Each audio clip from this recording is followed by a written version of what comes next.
And we are back. Kirsten, Ivar is off tonight, but we should have Kirsten on shortly.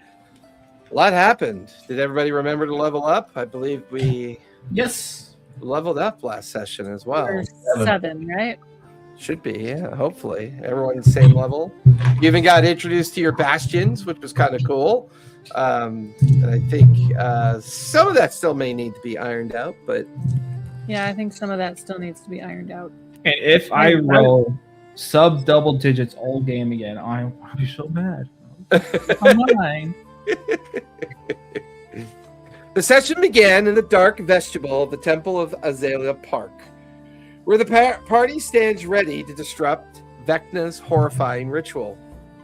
To execute a silent ambush on the blind culprit, Lyra cast water walk so the party can navigate the deep viscera coating the floor without making noise. Under the protection of the Bell of Silence, Bludgeon and Lyra methodically assassinate the chanters. However, each death feeds a violent gravity well up in the rafters. Realizing the cultists are spiked to the floor and slowly bleeding to death, the party rushes forward to rip them off their pins to stop the spell. Unfortunately, although the gravity well does collapse, the temple and nearly destroys the party in the process. Their quick thinking prevents the Emon Citadel brumestone engines from being destroyed via the connection of the gravity well. As the Citadel safely ascends, stopping Vecna from tearing open Thordak's scar to pull in his dark city of Thar Amphala from the Shadowfell. However, outside in the gardens, the party is confronted by Greenwich Leafspring, whose blindness is revealed to be a ruse. She casts Hold Person on Real and Zatina and unleashes a massive thunderclap that knocks Real, Father Jinx, and Zatina unconscious. Lyra maintains her Call Lightning and uses her companion, Bastion, to deliver a vital heal to Bludgeon. Empowered, Bludgeon runs back into melee and plunges his blade deep into the Avatar's chest, killing Vecna's mortal form. They quickly stuff her corpse into the portable hole. Real uses his planier orb to contact his mother, Gita, who opens a portal to return Sister Lethwin and the Master of Law. Safe at the Third Eye Apothecary, Lethwin agrees to join Emon's newly expanded 5-seat council. The party upgrades their base to a level 5 Bastion, opting for a money-making storehouse and a magic crafting workshop. Father Jinx uses a newly purchased sending scroll to warn the gentleman about what is going on. As the celebratory night winds down, Emon is suddenly plunged into a sudden, terrifying silence. Looking to the stars in the night's horizon, the party witnesses the red moon Ruidus suddenly exploding, sending a blinding shard streaking across the sky towards Vasselheim. The campaign worlds have officially connected, and the victorious party reaches level 7. That's where we last left off. I believed you guys had settled into the Third Eye Apothecary to have an evening of relaxation. Do we want time to pass so that you can just click a long rest, and it's the following morning after the ascension and after the celebration for you guys to decide what you'd like to do next? Sorry, what was that? Do you guys want the evening to have gone by already? The long rest happens, and it's now the following morning. Long rest it is. Well, is there anything that we needed to do before tonight? We got the moon just exploded. The moon just exploded. Exploded. I mean, you can't fix the moon in one night, is all I'm saying. No, but we can talk about that as we long rest. The moon Say that again, Bludgeon? Was there any, we saved the Citadel. Mm-hmm. Was there any kind of pulse that went from there to the moon and went to the moon and hit it? No, it felt as if the origin to what happened to Ruidus came from someplace else. Okay. And something came down, like plummeted to the ground from the moon, right? Well, there were a series of large fractures of the moon that kind of cascaded across the horizon in multiple directions. The majority of the debris field is still kind of in orbit around Exandria, kind of in small fractured, kind of like cloud-like pieces. but a handful of fragments were seen going in different directions off into far-flung horizons. One particular comet was streaking, or meteorite was streaking in the direction of Vasselheim before it was lost over the horizon. Does it look like they're in a degrading orbit, or does it look like we need to have I mean, you have heard rumors that people have. I mean, you've heard rumors that people have traveled to both Ruidus and Kethia. So, I mean, to go there is another kind of plane of existence when you're there, although it is tethered to the ethereal and the material plane. It's hard to know without actually going there. It's I mean, visually, it looks like it's a million miles away. I mean, it's up and very far. Every now and then, a rather large kind of flare of light, which would indicate maybe a large piece of the moon has kind of entered into the outer atmosphere and is streaking like a comet across, skipping over the surface and disappearing either to ash or off in the distance. It's hard to know for certain. So some of them have degrading. What's on the trajectories? We'll scribble it down to see if any larger ones. It's not going to be exact, but one went here, one went there. Like, I would say through the night, as you're kind of cataloging and taking in the visual aspect of this, you get the feeling that certain pieces of Ruidus are, like, one particular piece is heading towards Isra. You would have felt, which is where the location of Vasselheim, the capital of Isra, would be. One felt like it was going towards Wildmont. One was going towards Marquette. And every now and then, smaller pieces would drift in other directions. Are there any coming here? So far, you haven't seen any, no. I wonder if Zatina, did you get a chance to read the notes? I did not. I'm sorry. So last week, what I'm gathering is the moon has exploded. Well, so last week, when you guys confronted, what's her name? Leafspring? Leafspring back in the temple. Mm-hmm. And we're dealing with the defiled corpses and the members of the remnants that were conducting a Vecna ritual. Right. At first, the team thought that they were stopping it by taking out the revenants, the revenants that were doing the ritual. They were actually speeding it up. So they had decided to figure out a way to stop the ceremony by stopping the gravity well that was being affected by the ceremony, which then caused the temple to collapse in on itself. The team then managed to escape, and then they watched as the ascendancy of the Citadel within the Cloudtop district was successful, and therefore it would seem that the majority of the harm had been averted. However, in the garden space of Azalea Park, you guys were confronted by the mortal form of Vecna, which was Leafspring, and about an hour and a half long battle took place between the team and Vecna.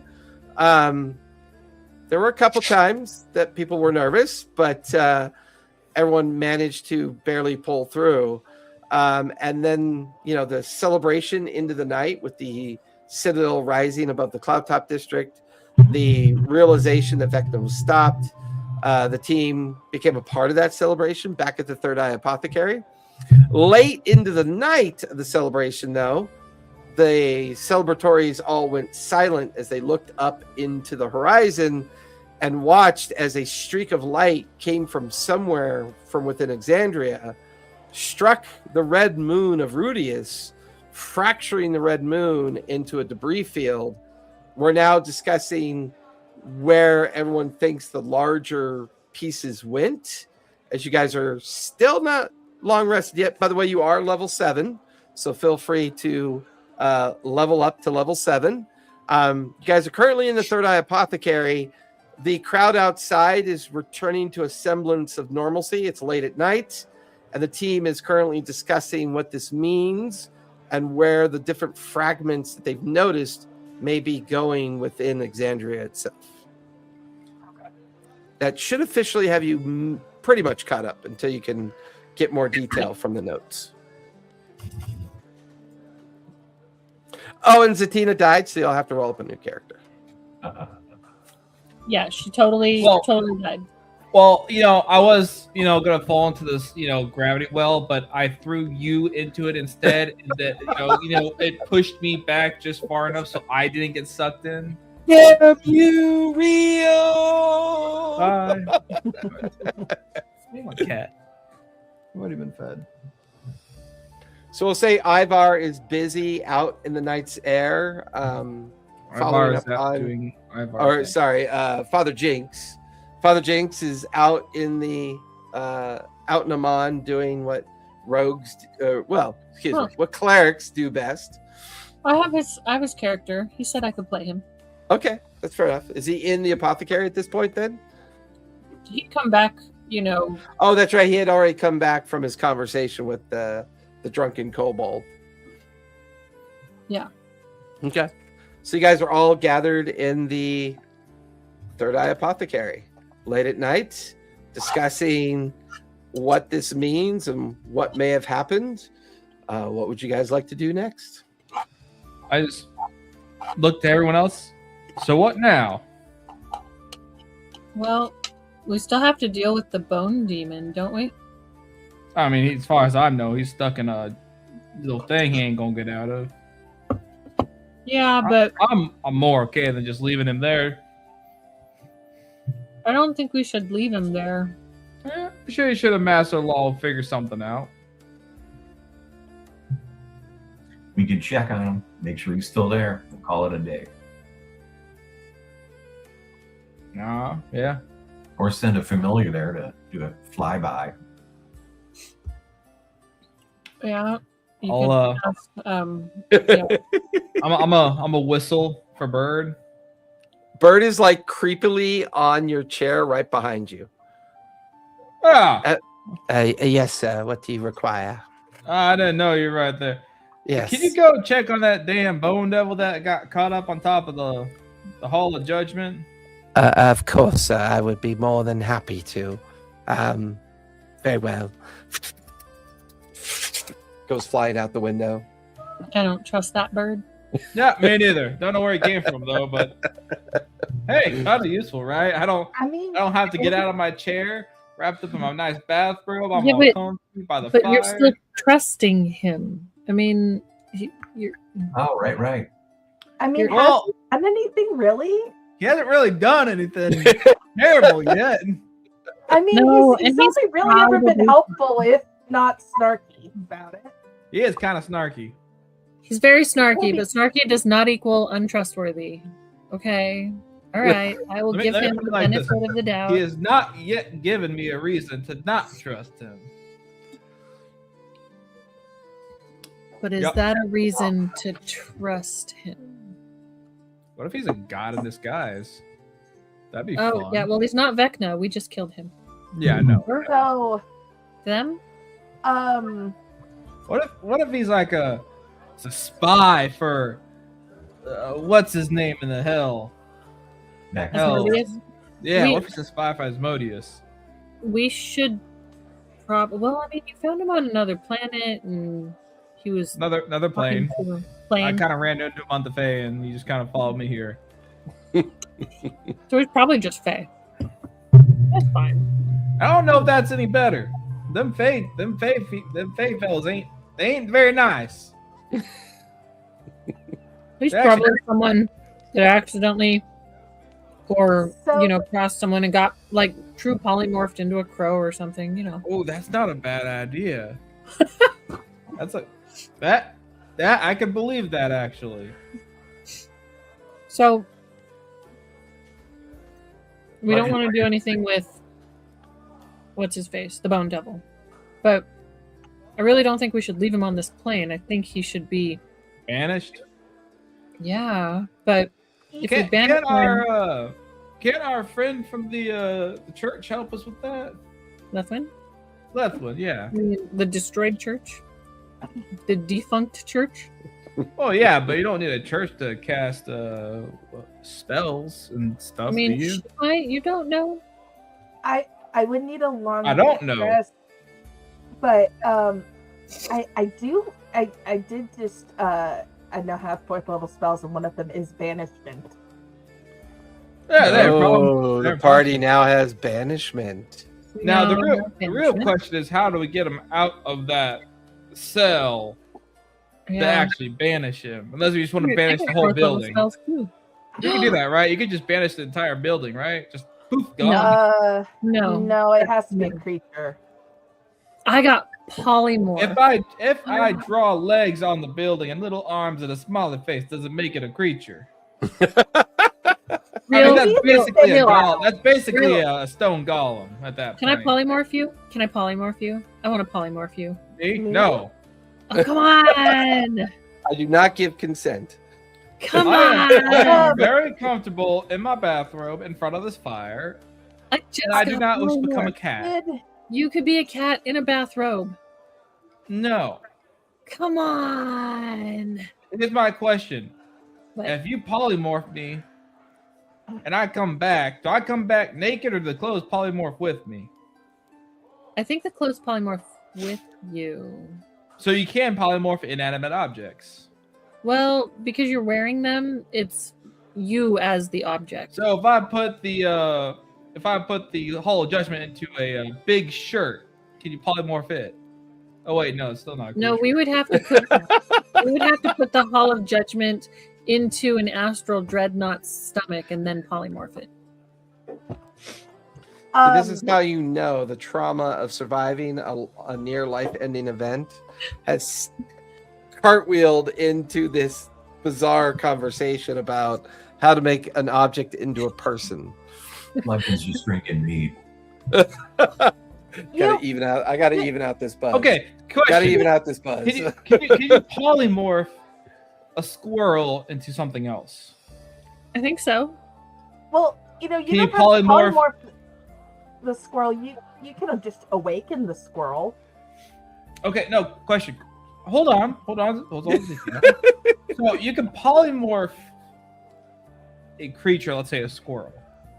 What about a tree person? Like one of them tree ent things that walk around and talk and Tree ant. Well, could you You'd have to- polymorph an ent? Sure, anything that's considered a creature. yeah. Does that mean you can polymorph a tree? No, I think it has Why to be not? a creature. It has to be It's sentient. basically a tree. Well, I mean, not sentient, but it has to What be. if a you creature. awaken the tree first? What if we awaken the tree first? Can you If polymorph you it awaken then? the tree, does that make it a creature? Maybe. Never know till you try. Okay. The polymorph only lasts for an hour. It's not Also, true polymorph. Should we be more concerned about the whatever spell that was just blew up the moon? We don't know what. I'm more interested in trying to awaken a tree, Or why? polymorph it into a cute animal, slip it into what's his name's pocket. What the fuck is his name? Ivar's character. Father Jinx. Slipping that creature into his pocket and then watching as a giant tree pops out of him. I think that'd be real funny. I think Crow would also think that's real funny. And then asking him, "Got wood?" I mean, why? That'd be a good one. I like that. I like that. We'll pocket that idea for later. We'll try on some other stuff. But then we've made a tree awakened just for a joke. I mean, that's kind of mean. Well, how long does I the mean- awaken last for? I don't know. Is awaken permanent? Is it a spell? It's not one I have. I don't know. I thought druids could do that. Oh, maybe. Hold on. Well, I'm sure we could find a Hold on. wizard that could make us a spell scroll of awaken. I don't see Well, I anything. believe you guys can make I scrolls might know now, for right? something that I have. We picked storehouse scrolls. and workshop. It takes What a does while. workshop do? Mm. Did you put it in the Discord? put one in the Discord? The Bastions. Well, I put the PDF in there, I believe. Does the PDF have what they can do? Yes. Okay. Yeah, in fact, I just pinned it. So it's about a 10 meg file called Bastion's PDF. Should have everything in it that you need. So it's my son's PDF? Interesting. Lesai. That is a big PDF. I'll read that later. Later. Yeah, that's a little... So the Awaken spell is a 5th level transmutation spell for bards and druids that grants sentience to a beast or plant. Now, a beast is already a creature, so anything that's not a beast, so any plant, tree, whatever you would call it, you'd essentially turn it into a creature. And you do that by casting the spell because the target's intelligence becomes a 10, and it learns one language you know. Interesting spell. I mean, I'm sure there's been stupider reasons the way things have been awakened than a joke. But does it last forever? Are we awakening this tree forever? Yeah, I believe Yeah. so. I mean, for an No, it lasts for 30 days. It's Okay, so it's it's considered a charmed effect. What if Crow got awakened? What if someone cast that on him? Maybe he's just a really smart crow. It's been longer than 30 days, though, hasn't it? I don't know what the Fae is capable of. Maybe he got some. I've seen them do some crazy stuff. All right. You can always identify the crow. Listen, I don't think we have legend lore yet. I mean, as far as I know, the spell identify can work on him as well. I can do that. well, we could do that on him when he gets back. If you, Then you'd sit still. I don't know if he'll sit still. We might have to catch him. He's not gonna like that. Maybe let's I'm not gonna like what, sir? What are you all talking about? Girl, I got a question for you. Oh, yes. Would you like to know what's going on with your bone friend? Yes. up in the yes. temple? Let's start with that. It would appear that the Master of Law has put a cordon of guards around the entryway into it. Other than that, it appears to be completely intact. No sign of exit or entry, but there's a rather sizable guard contingent. You watch as the crow lands on the nearby windowsill, starts pecking at some food that was left out. Do you want to ask him? What's his favorite food? Eyeballs. What kind of eyeballs? He likes meaty cheesy bread. eyeballs. I like eyeballs that are fresh from a skull. Nom, nom, nom, nom, nom, nom. Very Yes, but tasty. what kind? What do you mean, what kind? There's different kinds? Well, yeah, different creatures.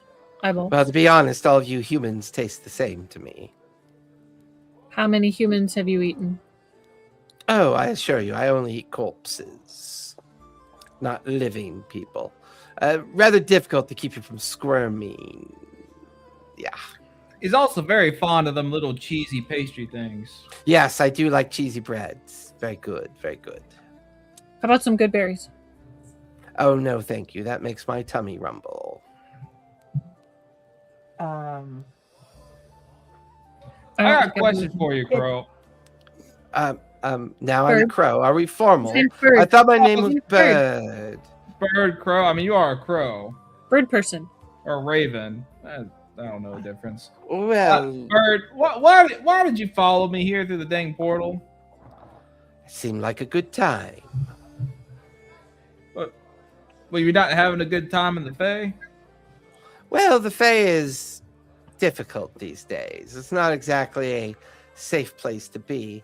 Seeing as how it was, fractured and destroyed all those years ago. Very difficult place to be. What happened? And destroyed? Oh, well, yes. You see, about 10 years ago, a rather ingenious fellow that went by the name of Mason attempted to bring in a rather powerful object from another plane of existence, a Citadel of Strahd, or something as such as that is. Bringing it in destroyed the veil between the Shadowfell and the Fae, and this Mason, well, he attempted to, how shall we say, create a new plane of existence. He failed, of course. Some rather powerful folk in Marquette managed to stop him, of course. Well, Wildmont, actually. They were from Wildmont. Unfortunately, while they successfully stopped this Mason from doing this, they were unsuccessful in, shall we say, repairing the entirety of the Feywild, leaving both the Feywild fractured and weakened and devoid of Archfey, and allowing the more chaotic magic of the Shadowfell to be allowed to, well, to do its thing uninterrupted, of course. Where'd all the Archfey go? Oh, nobody knows for sure. They think they're scattered amongst different planes of existence. Some say that they wander different realms and continents of Exandria as well. Some say different planes that were left intact after the war, of course. I mean, you seem very familiar with this plane. Have you been here before? I was promised eyeballs or cheesy bread, I believe. I figured avoiding the question. No, I'm merely not going to tell you for free. I demand either cheesy balls or eyeballs. These were promises that were made. All right. And he's doing that little throw hop to the left and right where they're, they get all. All right. I'll go and find some like cheesy bread or. Hold on. Let's go to that. Let's go to that little bakery down the street. They probably got some of them little pastries. And I'll just kind of like stand up in my bathrobes, like put on my slippers and just head to the front door. Hey, can create food or water make eyeballs? No, it would make bread and a cup of water. I want it to make. So as Rio goes to the bakery store down the street, Bird looks at the four of you, because obviously Father Jinx is there. I don't know what you see in that man. Highly untrustworthy. Do you really know that much about him? He seems to have a powerful mother as a dragon, travels different planes of existence.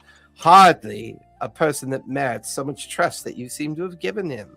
What do you think he really is? I don't think he's a tiefling at all. I think he's something else entirely. A little backstabber. I think he's part dragon. Oh, part dragon. The upper part or the lower part? He is a bit of an ass. Perhaps he's the lower part. Definitely the lower part. That makes sense. Speaking of untrustworthy, you watch as the Raven lands next to Father Jinx. I was just wondering, are you ever going to tell them about your criminal underworld, perhaps? Kind of leans in towards Father Jinx, kind of eyeball staring him. Bird out him while Ivar's not here. But then you watch the bird kind of switch over to Bludgeon. And what is this about the man out of time? I mean, who really believes that story, that Bludgeon's actually from a different place, not different place, but a different time? I mean, Zatina, where are you really from? I think you're from a very dangerous world, I think. And obviously, Lyra is a thief and a shenanigan maker. I mean, I'm not a thief. She sells snake oil. I am a charlatan. I am not a thief. My point being, just because we don't know where each other are from, there's no reason to get too paranoid about where we are going. Agreed? I do have a sordid past, upon which I'd like to keep to myself. Do I enjoy tormenting Real with it? Of course I do. He's a very small-minded tiefling, easy to nudge into certain opinions and such. Like, he really thinks I'm just a stupid bird. But my previous owner, no, he thinks that, you think I'm a demon, of course. No, I think you're Fae. No, that's not what you've been saying. Don't lie. I talk to the mice and the rats in the nearby alleyway. They listen in on your conversations all the time. I'm going to have to kill them. I'm just saying, I am not a demon. I am definitely a creature of Fey origin who prefers a bit of anonymity, if you don't mind. So when Real comes back, I'm going to answer all your questions with caw, caw, caw. Are you an I'm sure that I really want to know your sordid past now. caw, caw, caw. He flies up to the windowsill outside on the window jamb. I'll call up. He- Would you be willing to answer some questions about the Feywild that don't involve you personally? Of course, that I would be more than willing to do. Can you Jumps use back in. Speak with Dead on a talking bird But I'm alive. for now? Caw, caw, caw. And it flies out the window. Real comes back just in time to see Bird like yelling caw as he flies off into the night. What the hell y'all do? Nice bird. He's a jerk that we need to kill all of the mice and the rats around here now. Get a cat. Wait. What about the rice? Right? Raiders. Why did he leave? I brought him his damn cheesy bread. Yeah, he'll come back and eat it later. Not until he answers my questions. I'm gonna lock these up. And they're gonna stay He's not locked going to up. ask any of your questions, or he's not going to answer any of your questions Why not? because he's a jerk. That leaves me nowhere close to figuring out what the heck he is. Well, he says he's not a demon. Okay, I figured. Did he say anything else? He had a master before you. Okay, and He was a jerk. I'll just roll my eyes. There's Oh, probably where real. There's probably where Bird learned it. All right. I'm gonna go hide the pastries or like kind of secure them away so Bird can't get to them while I'm gone. Yeah, like you go into the storeroom kitchen to hide the pastries. Well, You look down, there's a little tiny mouse hole in the baseboard. And you can see this little mouse just kind of staring up at you. It looks at you, looks at the cupboard, looks at you, and then disappears back into the mouse hole. I'll stuff one of the. It's essentially cheese Danish, is what I'm thinking.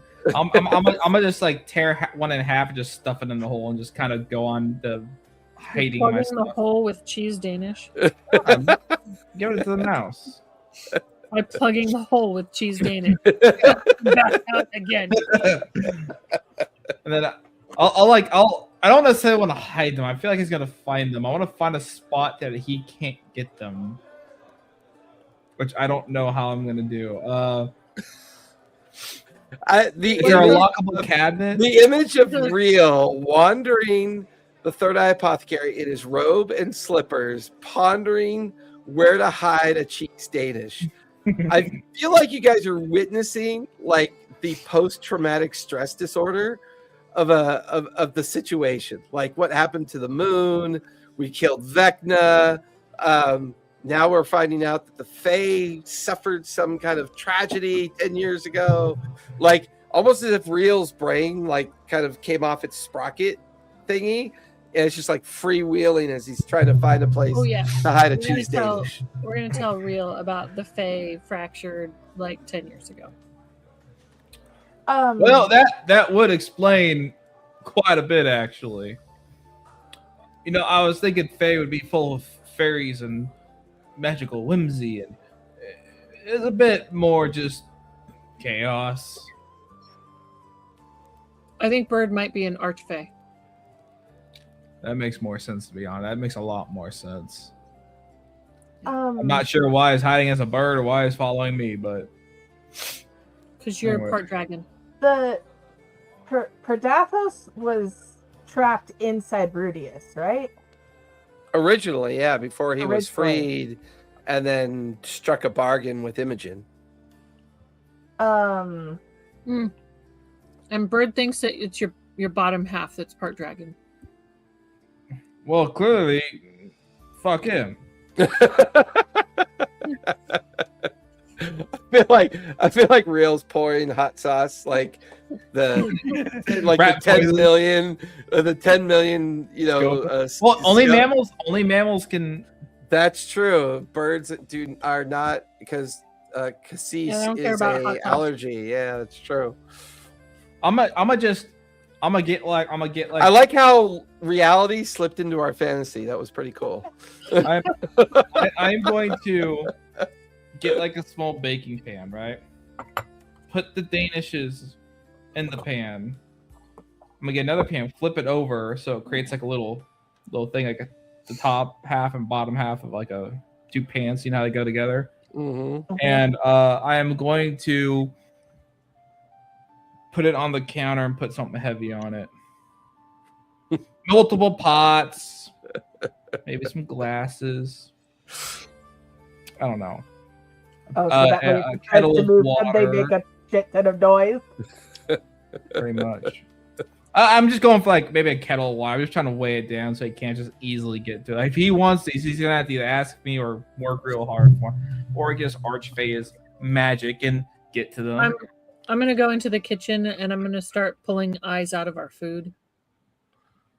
Pulling eyes out of your food?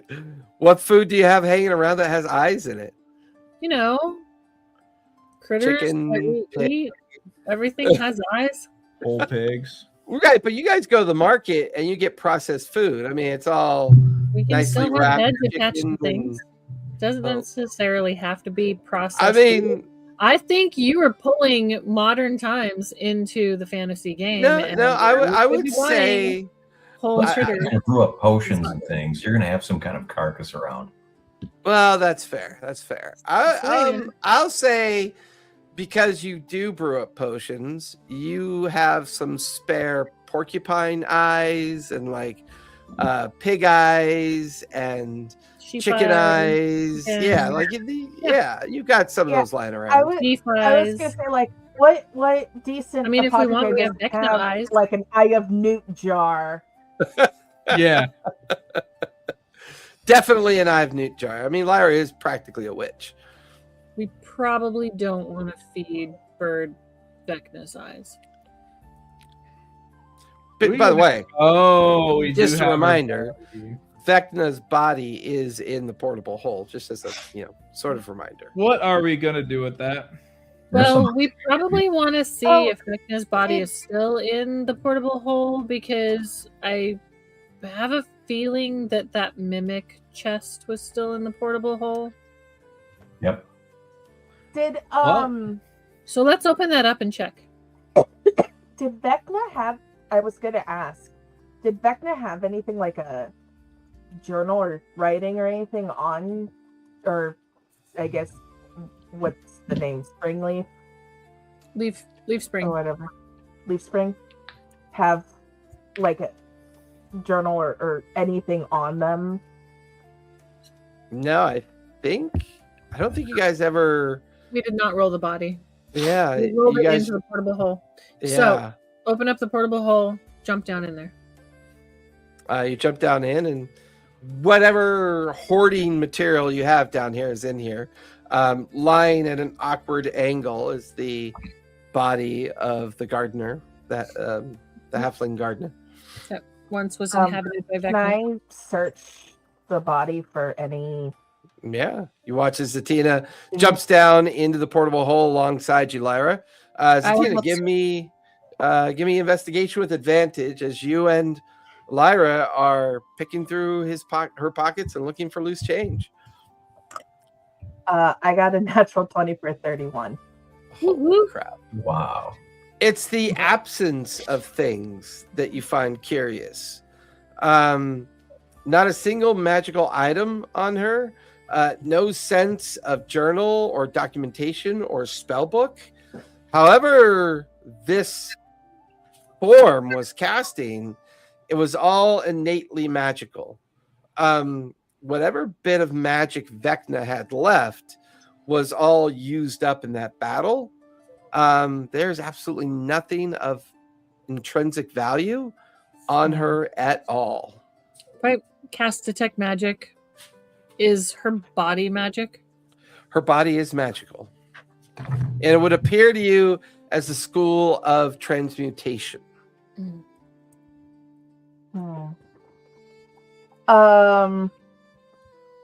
I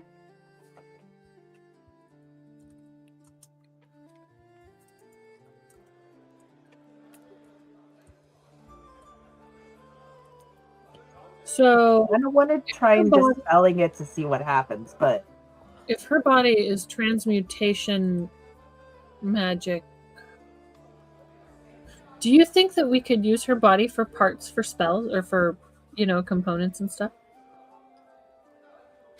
For like making things? What kind of magic? What would the alchemy body? What would the alchemical ethical board say about this? I don't think there is an alchemical ethical board, and not many people run across avatars of gods. Technically, she's not an avatar. Technically, she's the mortal coil. She's the mortal coil. Come across mortal coils of gods, and maybe I'll form one in and report keep their bodies. It's got 2 eyeballs too. I know, but we don't really want to feed Vecna's eyeballs to Bird. They're magic eyeballs. Maybe bargain. Maybe he'll tell us what he is if you give him the eyes of an avatar of a god. No, it's not the avatar. It's the body of a god. The mortal body of a god. Same thing. And they are inherently magic. They could do weird things to Bird. They could give him people-shaped eyeballs poking out of his face. Zatina, if you wanted to try to dispel it, it would be a natural 19 or higher to dispel the transmutation magic that's infused into the physical being of Vecna's former body. Do you want to identify it before you dispel it? Yeah, actually, I was just thinking that I will ritual cast identify. Okay. Because in Zatina's mind, like, it might be the god's trapped in a mortal form, but once that body's dead, all the magic should have gone away with the god's soul, right? So why is it still here? Because gods are magic. But this isn't a god anymore. No, the soul's but it's gone. not a body. What if we capture Bird and we threaten him with banishment if he doesn't tell us what he is? I'm not banishing Bird. We're going to keep Bird. You're the one who didn't like him at first. I know, but he's your friend. We're keeping him. I wouldn't call him friend. More of a leech. Parasite, I don't think it's a leech, because leeches don't do things for you. He does things for you. That's true. That's true. Okay, got me there. I will try bribery before I try banishment. Yes. I have eyeballs for him. We got the eyes of God. No, we're not feeding him the eyes of God. Why not? Because that do weird things to him. It would be really fun to find out. I don't want to do weird things to a creature that I don't know what it is. How about we offer it and see how he reacts? I don't think that's a good idea. Why not? What are you going to use it for? Why offer something that you have absolutely no intention of actually turning over? Maybe he wants to try them of his own volition. Yes, but I have no intention of actually giving him Vecna's eyes. Why not? Because that could be very bad. It could bring back Vecna. And then he's Bird. Indigestion. Zatina, as you ritually cast Identify on the corpse, there are 3 things that you pick up on. 1, Vecna is dead. Now, because you do have its transmutated corpse, you get the feeling after Vecna died is when it transmutated with its magic. In other words, it still can be, it can still operate under the laws of magic, such as reincarnation, resurrection, raise dead. And you get the feeling that's what the transmutation magic of the corpse tells you. Number 2, you could cast, create, and produce some pretty powerful magics from the spare parts of the body of Vecna, since it's a mortal corpse infused with godlike magic. You get the feeling, thirdly, it's tissue, it's blood, it's bones, the organs. All of them could be potentially used to make highly powerful enchanted goods. However, if you're not skilled enough to use such things, you could find yourself on the back end of a really horrible side effect, magical backlash due to failure. You get the feeling that using such things in crafting would require skills that maybe no one quite has yet. But it identifies as the corpse of Vecna. That makes Satina feel a little morally squicky. I will tell the group what I learned, and well,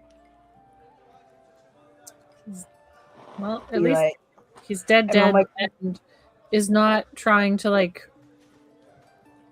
reanimate on its own. You better get started collecting that blood before it coagulates. Is there any way we can safeguard it? Gentle repose. No, I don't think gentle repose. There's another one. Gentle repose preserves it for up to 10 days.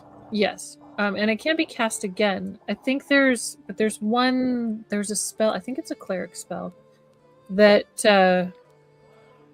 makes you can't like come back or be brought back bad. Fuck, what is it? Is that ceremony or whatever that was? I think it's ceremony. Could be. You perform a special religious ceremony that is infused with magic. When you cast the spell, choose one of the following rites. Funeral rite. You touch one corpse, and for the next 7 days, the target can't become undead by any means short of a wish spell. Okay. That just means... To Bludgeon's point, where are you going to keep this thing? Portable hole. Cast general repose on it every 7 days. Well, I would suggest taking the mimic out so it doesn't eat it. I was thinking more like a jail, like the Bone Devil is in. In a way we can do that. I think that's overkill. Okay. Overkill. Vecna's already dead. It's already dead. That's overkill. Well, we just gentle repose her and leave her in the basement. Well, I don't want to leave her anywhere someone can find her and bring her back. Doesn't gentle repose also prevent that? No, general repose just prevents you from decaying. Oh. It actually ups your length that you can be revivified, or not revivified, but resurrected. Yep. Oh, What if we just funeral pyre this thing and get rid of it? I want to use the parts for magic. Is that why you won't give me the eyeball? It's just like, it's like, this is so morbid. That is so magic. Father Jinx kind of sits up in his chair. Well, I just want to say a few things here. Now I understand that Vecna was not, how should we say, a good god by any stretch of the imagination. I mean, his machinations on Exandria go way back to doing a great deal of harm. Now, as much as I would enjoy watching Lyra produce some kind of voodoo doll or magical essence of ointment that somehow allows you to regrow your hand, because we all know Vecna has got a magical hand, I'm inclined to agree with Bludgeon on this. Now, my clerical sense tells me anyone is due a rightful ceremony of death. I don't think we want this critter coming back anytime soon. If someone were to find out that we were in possession of such a body, and they were inclined to find us, kill us, steal said body, and then it's out on the open market, and next thing you know, a resurrected Vecna is walking the streets angry all over again. Better to be done with it, and let's move on to the bigger fish that we need to fry. Let's start a fire in the alley and throw this thing in it. We have a back field. We don't have to throw it in the alley. We can do the pyre in our backyard. Can I at least have one of the eyes to give to Bird? I want to see what happens. It's honestly probably nothing's going to happen. Father Jinx goes, if this will settle the reconciliation of such things. You watch this. He gets a piece for Bird, but I don't get a piece for spell casting and stuff. Come on. All right, so let's take his hand. So it's on theme. So you guys watch as Father Jinx walks over and jumps into the portable hole. He takes out a axe and hacks off Vecna's right hand, hands it to Lyra. Takes out a big spoon, scoops out Vecna's left eye, hands it to Reel. And then he picks up the corpse, puts it over his shoulder, jumps out of the portable hole. I've got people that can do funeral pyres. I mean, as much as I would enjoy an unethical that body leaving our site. Well, we can't just burn a body in the alleyway across the street from the promenade. That's not how these things work. Why not? No, what we can chop do? it up and don't make it look like a body. Look, Bludgeon. Now, I know that the straight to the point is Bludgeon's best feature of your intellect when fighting. But you see, there are local rules and mandates that prevent people from saying, "Oh, my significant other has perished. Let me just put him or her out in the street and set them alight." No, we have rules to these things. Yeah, it's like meteor. Well, What we it does can, sound like fun.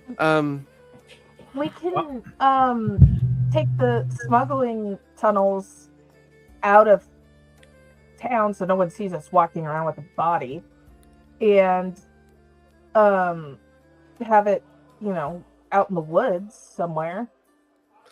So our most pivotal evening that we spent together since we met is going to be spent delivering a corpse somewhere to make sure it is taken care of. Correct? This is Come what on. we're doing? Come now, Jinx.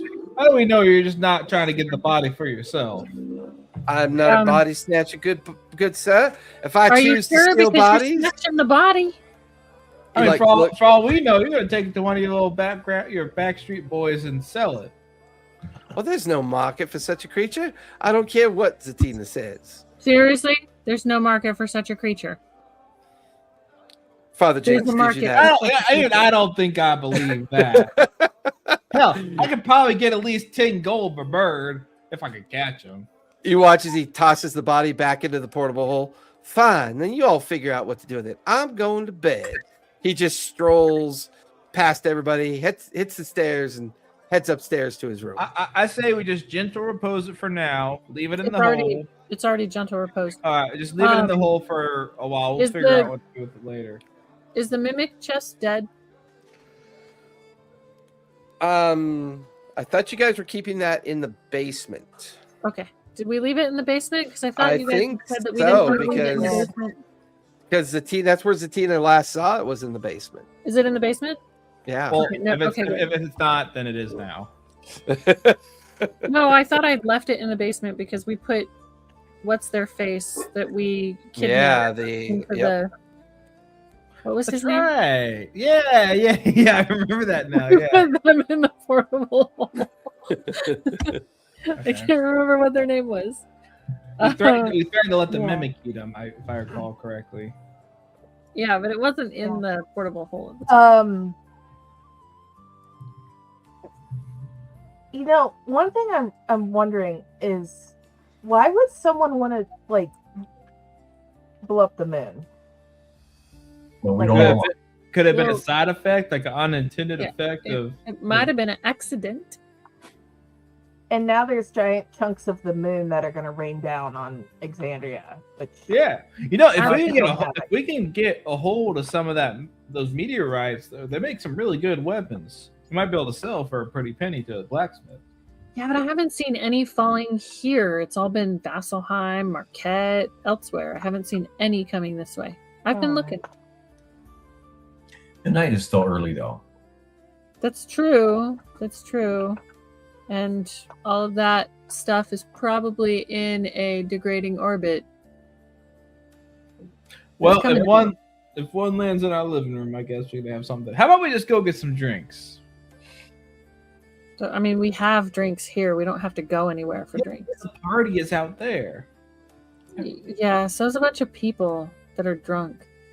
We can make our way to the old bar. And we will be drunk here soon if we go. That's the fun part. I'm a little hurt. I don't know if I want to go out. You guys are thinking of Wickham. Yeah. Yes. I don't know if we want to go out and Well, I'm gonna go out for just a little bit. Partying dying down outside. Yeah, it's kind of a mixture of the hardcore that want to keep partying and those that are beginning to stagger home, muttering strange kind of divine oaths to protect them from whatever happened to Ruidus. Like this feeling that something definitely happened tonight that is cause for concern. But the drinks are still rolling. There's still food to be eaten. There's still a celebration kind of going on out in the streets. Yeah. Perhaps it's just a natural phenomenon that was destined to happen.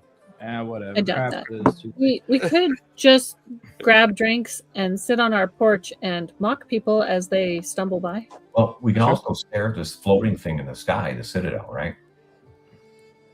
Yeah, it's very much visual to all of the city now. It roughly hovers about 150 feet above the cloud top district. It's kind of an arcane beacon. Yeah. I thought it was going to go up and then come back down. I didn't think it was going up to stay.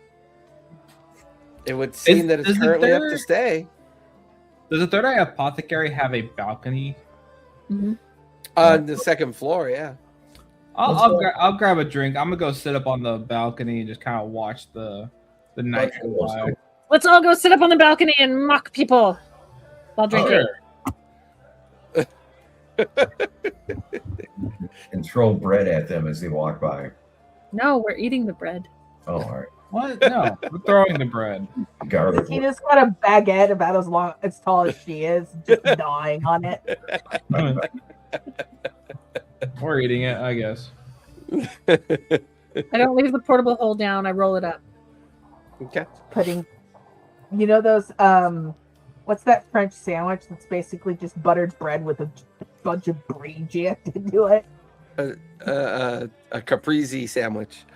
I don't think that's what it is. Well, it's just minus the tomato, but it's essentially a caprese sandwich. With Put butter. basil, tomato, butter, and mozzarella on it. At least that's what I had. It's usually on a ciabatta. Oh, now you're making me hungry. Needs a meat. She's basically got bread that's filled with butter and cheese and just gnawing on it. Oh my god, there's no way I'd be able to pronounce this, but a French ham and butter sandwich is known as a something something something. We'll see you pronounce There's it. no way that I'm going to be able to pronounce that. Jambon Beurre? I don't know. It's Jambon, Jambon, and then dash Beurre.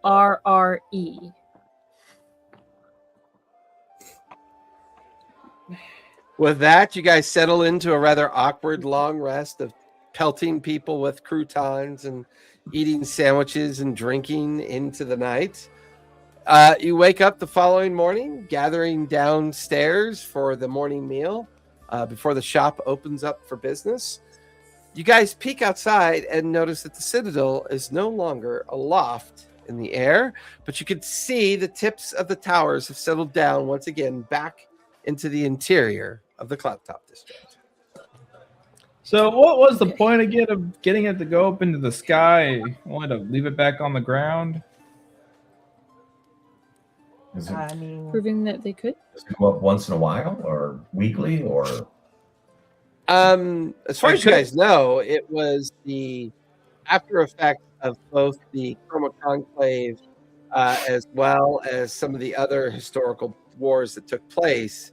The idea being that it would provide an opportunity for the Citadel to be more defensible by not being rooted to the ground, and that its ability to fly aloft into the air is to give it more power, more projection. Also, you get the feeling that they're trying to establish Emon as a beacon of arcane kind of place where those who practice the arcane can pilgrim to and practice their art relatively freely. For all, divinity is in decline, and the arcane is once again in rapid ascension. So it's like a moat. If they're in trouble, people can get on this and they can go up in the air. Yeah, it's a defensible mechanism that it's essentially a defense mechanism that they've been putting together for quite some time. I mean, it makes sense. It won't be able to be sieged from the ground. Yeah. Anyway, so what's next on our agenda? We still got to go close Thordak's scar. I guess the immediate threat of the city being destroyed is no longer a thing. How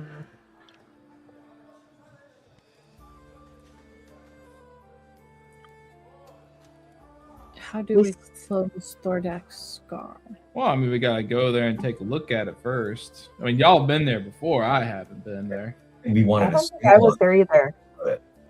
Yeah, it was just Bludgeon, Eldira, and I. All right. Well, we can go. So you know the way then to get back there. Yeah. Yeah. Between But y'all it's the getting back that's difficult.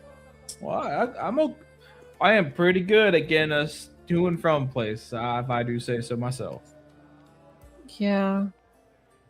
Portal magic and all. But some of us might still stay there, like part of us, because there were several of us there. That wagon was also moved. Remember that portal wagon that we then found later in the cloud? Yeah, that's at the Judgment House. Dorn's wagon is at the Judgment House. All right, well, which is what's linked to the portal that's in that area. I think we should go over and actually look at the Citadel to make sure everything went right, that it didn't land with nobody alive on it or anything like that. No, we can go check it out. I'm gonna go quickly back into the kitchen. Are the cheese danishes still there? Or they've been pilfered by Bird. Still there, untouched, and there's been no sign of Bird this morning. Oh no! Did I offend him? I'll go to an open window and try and whistle for him. You whistle, no response.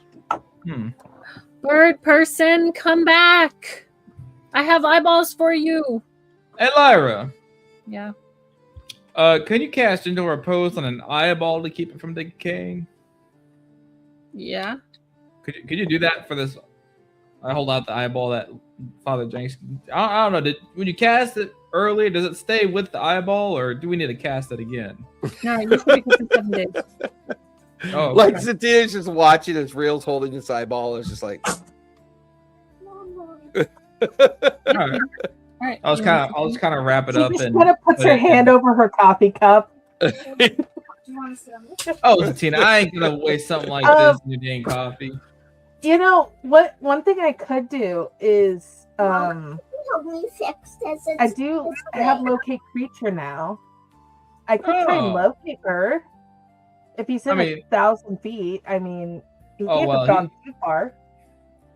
1,000 feet ain't far when you're considering the entire city. I think we're better off just waiting for him to come back. I mean, unless you want to try. I mean, if you think something happened to him, it might be worth it. Oh, let's try. I don't think anything bad happened to him. He probably just ran off to go have some alone time. Okay. I'm sorry if I hurt his feelings. I'm not. Oh, maybe a little.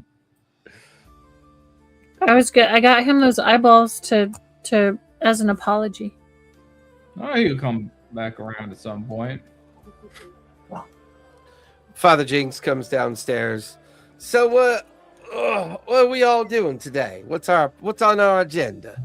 Bludgeon wanted to go check out the Citadel. Oh, I like that idea. That's a fine idea. Let me go get my pack and my equipment, and I'll meet y'all out front. I have been wondering how they make that work. I have no idea. Brumestone. Well, yeah, but I'm just wondering how brumestone works in general. I mean, You faith stick it in the or- bottom of it and it makes it hover. I don't know. Magic. well, yeah, magic. Yeah, it's the answer to everything is magic, isn't it? Yeah. Something like that. I think you stick it in there, you electrify it, and it makes things float. Lara, I'm Okay, beginning to understand electrify? why you are a charlatan. Anyways, shall we go? Yeah. With that, you guys gather up your stuff and your kit. You head out to the front of the apothecary. Now that it's daytime, the moons are not present in the sky anymore. The crowd, eager to realize the successes of the Citadel, seem to have kind of conveniently forgot what happened last night. They are poised. They're definitely post celebratory. The city is still crowded and packed with people that have traveled here to see the revelry and enjoy the last day of the festival. You guys are walking through the promenade. You're walking through the central district. Eventually, you come up to the gated entrance of the Cloudtop district. There are 4 guards in front of the gated district. They do not seem to be allowing anyone in or out currently. It's described as morning at this point when you guys arrive. Is that's unusual, right? That they're not letting anyone in or out of Normally the gates would be open about now. To the Cloudtop district? Yeah. I guess Rue would just kind of walk up. Excuse me, we have some business in the Cloudtop district. What's going on? I'm sorry, sir. What's your name? Real. Are you expected up here? Who is your sponsor for the day? Who are you visiting? The Master of Law. Oh, one moment. You watch as he walks over to the gatehouse, slips inside. You watch as a small hawk flies out of the gatehouse window, disappears into the interior of the Cloudtop. A few moments later, the hawk returns into the gatehouse. I'm sorry, sir. The Master of Law acknowledges who you are, but she's not aware that she has an appointment with you, of course. I'll just turn back to the route like this fucking bitch. We will have to figure something out then. As Bludgeon will use the eyes of charming and just see if he'll let us in. He stares at you really intently as you're talking to him.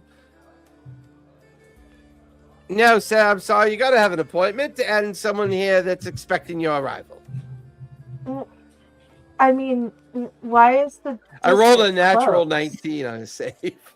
All right. Oh, I'm sorry, little girl. What did you say? Oh, you're no, I have.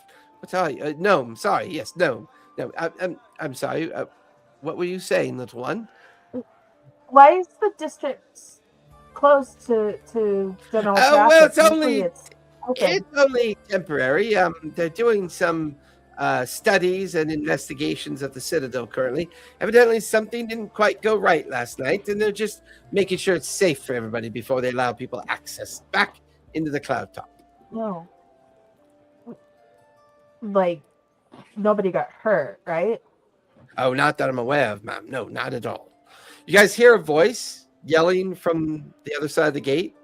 You recognize Lethwin.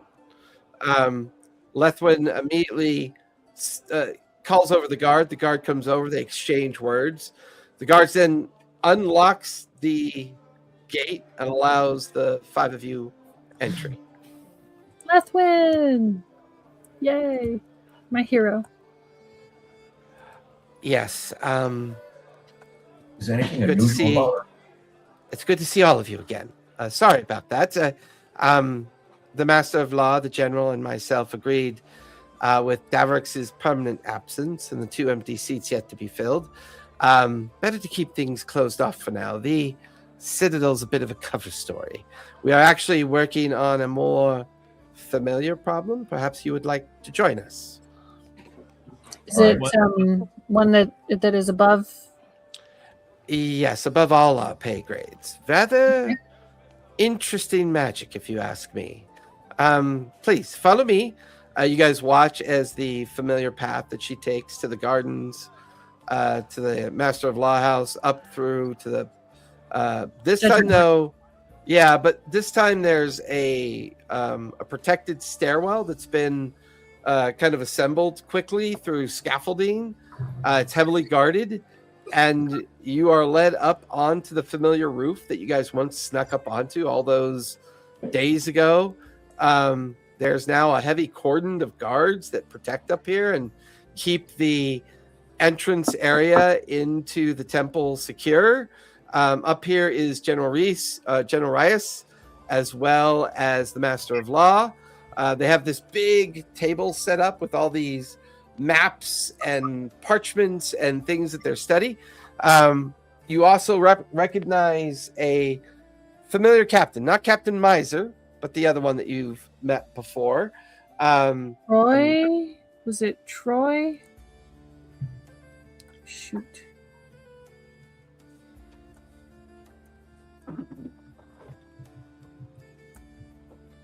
Actually, I might have him up in my note. Hold on, I'm looking.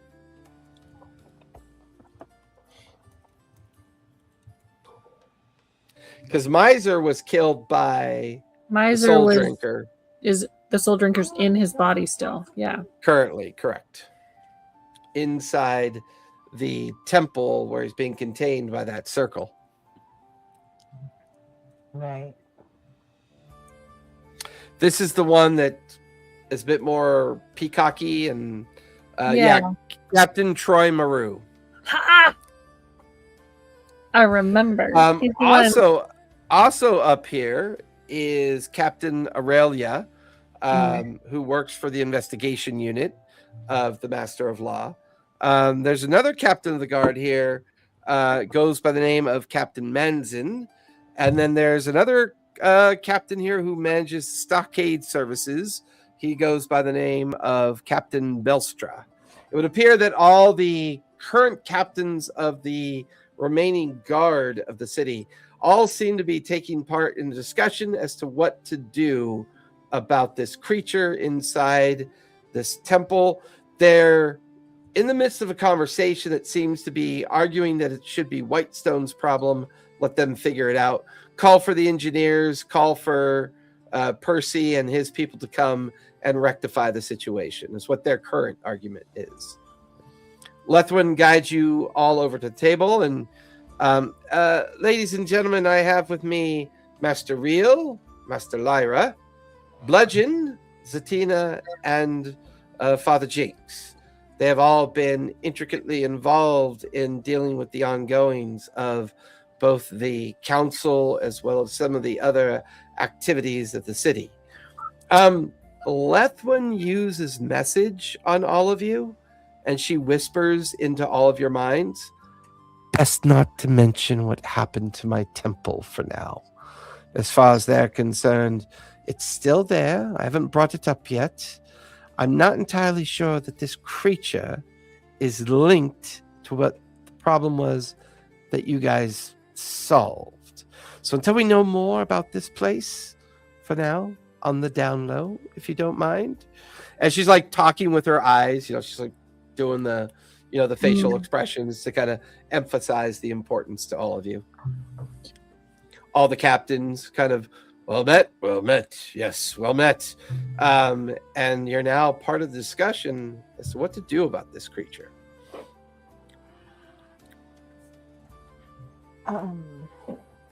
I think we should banish it. Yes, I don't necessarily disagree, but my understanding is it is currently in a summoning circle that is protected through anti-magic wards. I do not believe your summoning spell will be able to penetrate the wards, of course. What is the range on Banish? It's either 60 or 90 feet, I think. Most spells are either 30, 60, 90, or 120 feet. I don't got Dep- Banish. So Tina has Banish, so she's got to look it up. It's 30 feet. 30 30 feet, feet. yep. And Usually how the far more is powerful the spell, the closer you have to be. How far is he from the edge? He is in the very center of the temple structure. He is 120 feet away from any access point. So if we wanted He to try can't and manage move this, in there, someone can he? needs to go into the structure. He can't. Can he move in the structure? No, he's confined to the circle. He's So he frozen in can't place, come towards the basically. walls. He cannot. He's almost in a state of restrainment or paralysis at this point. Right. Can he talk? We've tried to speak with him. Unfortunately, we think a silent spell or a silent ward or glyph might be active around him as well. Whoever constructed this monstrosity knew exactly what they were doing. Containment, inability to communicate, and inability to leave that containment. Meanwhile, No. the undead creatures still roam freely within the temple itself. And the curses, my gods, the curses on these doors are beyond anything we've ever noted before. Is there anything in that book on summoning circles that we learned that we could use in this situation? I mean, most of what was contained in that book was how to create a summoning circle, what it's used for. You get the feeling that the summoning circle originally caused the soul drinker to be summoned to that point, which means someone had to have activated the circle. Would they have to be there to activate it, or could it Yes. be activated? No, they would have created, then activated the circle. Would they still be up in there? They could, I mean, you're looking around, they could be at this table. They could be anywhere I in mean, it could have been the master the of Justice law House. underneath They could the be heat. anywhere in the Cloudtop District. I mean, Could have been a Geese Master of command law. that was made. Yeah, it could have Could have been. been- Yeah. sure. when I'm going, on. I'm going to message the Master of Law, and because I'm kind of short, so they're probably not paying much attention to me, and being like, "Hey, so the whole geese thing, how much do the people here know, just so we don't trip over anything?" Thank you for bringing that up. Only yourselves, me, Lethwin, and the general know about this. We have not informed the other captains. We have informed them that Captain Miser has, well, absconded up north. So they don't, I will message again, so they don't realize that he's standing possessed inside the temple. Correct. The general used a major illusion to hide the fact. As far as they're concerned, it's just a regular old bone devil. Okay. Have I'll kind of spread that message to the group and be like, be selective. They don't know exactly. And I mean, it's a material difference anyway. Whether they or not they know that was. Fortunately, your audio was fading on that one. Zatina, say that again. I was just saying, I would message the group and be like, so the captains present don't know about the geese and Captain Miser and things like that. So, let's not kick that horse. It feels like that kind of typical political arena. They're trying to control the flow of information to better leverage possible outcomes here. You get the feeling this may be a side effect of what happened last night with the moon, perhaps? Now, messaging. How much do people who have got geese, do they remember everything that they did? They remember nothing. They don't remember anything. Okay. What about, is there any talk about the moon amongst the people? Say that again?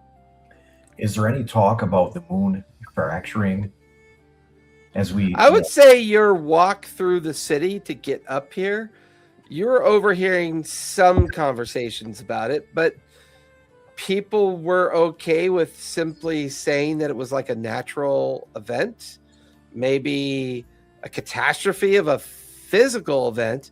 But so far, it hasn't seemed to cause any problems within Emon or the region of Tal'Dorei that you guys are in. There's been no rumors or any... This leadership group, they're focused on the Bone Devil, not the new happenings. You get the feeling they've probably got fingers in lots of different pies, that this tends to be the most important thing they need to deal with.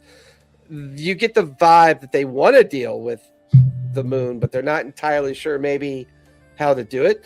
But the captains are eager to kind of brush this off and make Whitestone come and clean up their mess. It's their devil. Come get it. How do they know it's Whitestones? Because they were involved in escorting the wagon from the warehouse to the temple, and then the expositor Beauregard then collected additional guards and escorted the Doom Wagon back to Whitestone. So the captains have been, talking amongst themselves. They may not be telling this information to their guards and to the people that they're in charge of, but for the most part, the captains feel pretty comfortable that this is a Whitestone problem. I hate to say it, but given so I guess do they know where the Bone Devil about the halflings and the Bone Devil making its first appearance amongst the halfling thieves and stuff? Yeah, they wouldn't know some of that because some of the guards did go with you guys. I would say, given how it popped up amongst those halfling thieves stuff, I hate to say it because I'm sure that was a long journey, but I think that Doom Wagon was empty when it left town. Well, it doesn't really change the fact that if it did escape the wagon, frankly, it's still Whitestone's problem unless the five of you would gladly like to enter the place and deal with it yourselves. I'm not going to be jeopardizing any of my people to deal with such a foul creature. We have do y'all have any thoughts on how to get rid of the curses to begin dispelling this, maybe piece by piece? The general then steps up. Well, I have examined all three of the entryways into the temple. What's odd is that on the ground in front of each temple is another insignia that seems to have recently appeared that wasn't there before.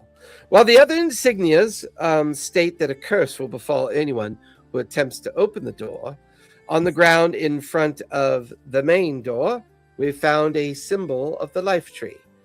On the ground in front of the door to the right, near the hollowed stair entrance, we found an image of a wolf. And then, of course, on the far side of the stairs, we found an image of the sun rising.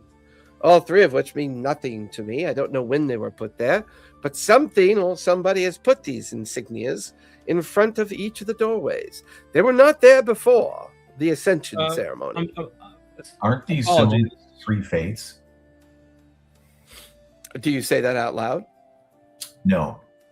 I think he's asking you. Oh, yeah. Out of character? Yeah, those are the three symbols of the three fates. I would ask, I mean, Whitestone, I mean, they created the Doom Wagons and stuff, and so they're probably familiar with the mechanics of the summoning circle magic and things, but would maybe finding a religious expert? Religion experts, of course. They seem to know everything. Look, divinity is on the decline. We need to figure this out now. We need to use magic to finalize this. I say we break open the doors and we go in and destroy the creature. But if you open the doors, the curse. How do we know that the curse is even real? Maybe it's more of a fear tactic, a placebo effect. If you're willing to go open the first door, be my guest. What was the curse on the door? Power word kill. You go first. Quick question. Those glyphs, do they is it one and done, or is it will it kill the next person? Hard to know. What I know we've looked at it the first time we went up here. Does the defenses protect from magic entering it? Doesn't appear so, no. Just no real way in other than the three main doors that lead to the temple. The small barred windows that allow you a viewable access to the interior, not really a physical access to the interior. Almost as if they want you to kind of see what's going on, but not really give you any other access than the three doors. I'm gonna ask the group, what do we know about the magical defenses that have been put to guard this place? Is it just the doors that are cursed, or I guess entering it physically? Doors and the windows. Yeah. And these three new ones are a new level of protection, either to keep that thing in there and us out of it. Maybe. Can I don't know if it would be an insight or an arcana check. What would Real think would happen if he cast Arcane Eye inside the temple? You give me an arcana check.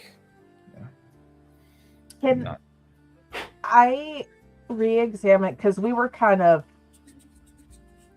hurrying to get out the first time. Can I take some time to examine not just the original glyphs and stuff, but also the new ones? Sure, go for it. Give me investigation or arcana, your choice. Nat 20 Arcana. Nice. Whoa. Oddly Or enough, Real, you get the 27 feeling. total, I guess. Yeah, the DC was an 18. You get the feeling not only would Arcane Eye work, but it would also give you the advantage of seeing the interior of the temple in greater detail. I'm going to do that. I'm going to cast Arcane Eye. Okay. What's the range on that? So range is 30 foot. What is the radius or diameter of the... Well, it's a massive temple.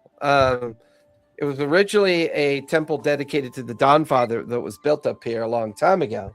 But it would appear somebody has converted the use of the interior of the temple to contain this bone devil. How far to the center?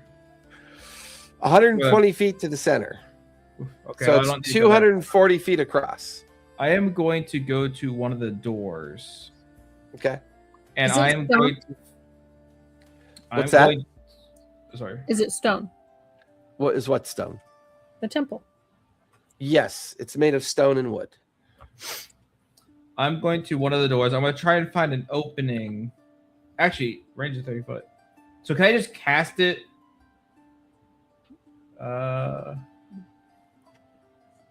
Okay, so the range / area is 30 feet.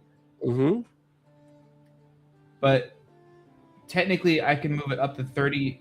As a bonus, like if we're like turn based, I could move it up to 30 feet in any direction. So technically, I could fly it just straight to the other side. There's not there's not a max range set on here. Correct. Yeah, it's like essentially you'd be manipulating the Arcane Eye to float through the interior of the temple. Okay, so I'll start at one side of the door. I'm gonna cast Arcane Eye on the inside. Spell slot or spell cast? Spell slot. Okay. Zatina, what'd you get? I'd rather not mess it up again, like other ones. Do we get guidance? Yep. 17. 17. What's interesting is now that Bludgeon has kind of pointed out that extra detail, when you guys were last here, you don't remember seeing these markings on the ground. These markings on the ground seem new.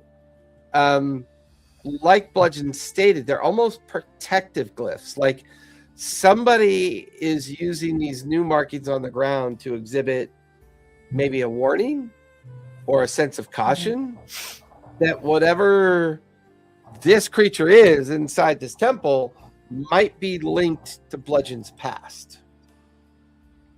Okay. How thick is the wall? of How the what? temple? How thick is the wall of the temple? Maybe about 2 feet thick. The inline stone is 24 inches thick. Is the glyphs just on the door frames and the windows, or is it on the Yep. walls too? Just on the doors and the windows. And I'm it's gonna like- cast stone shape, and I'm going to make a door in the wall. Okay. Spell slot or casting slot. roll. Okay. You guys watch as Lyra walks over to a gap between where the doors and the windows finish and end. The stone walls are about 12 feet tall before they turn into rafting shale very kind of monastery looking temple roofs. So there's a good 15-foot gap between the door and window. You watch as she begins to manipulate her magic, and you watch as a doorway Comes with a door. a doorway forms with a wooden door attached to that doorway and a magical key in Lyra's hand, as she has created a doorway for all of you to pass through if you choose to do so. Maybe you should have said you're going to try and do that before I wasted my magic trying to do this. Well, I mean, especially wanted to since go there's some first. dead wandering around in there, your Arcanine would give us a layout of Mm-hmm. everything first And before we just go in there. this was a bone devil, not Yeah. a barbed devil, like the Battle of the Barbed Fields. Correct. Okay. But remember, Only The for level bone- spell the slot. bone devil is only half the story. The other half is the history of the mage that was cursed to become the bone devil. And the history of the mage is around the same timeline as Bludgeon the Cost. Now, what was it that, because Ever's not here, what was it that Father Jinx promised the Bone Devil, the pact that he made? Oh, the 30-day contract? Mhm. That he would help oh god, what was the mage's name? Get him out or something.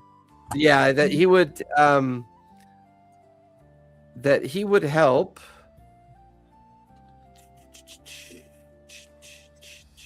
What was it? It started with a V, He didn't it? promised Yeah, to- I think it's Vulpin. Vespin Calaris.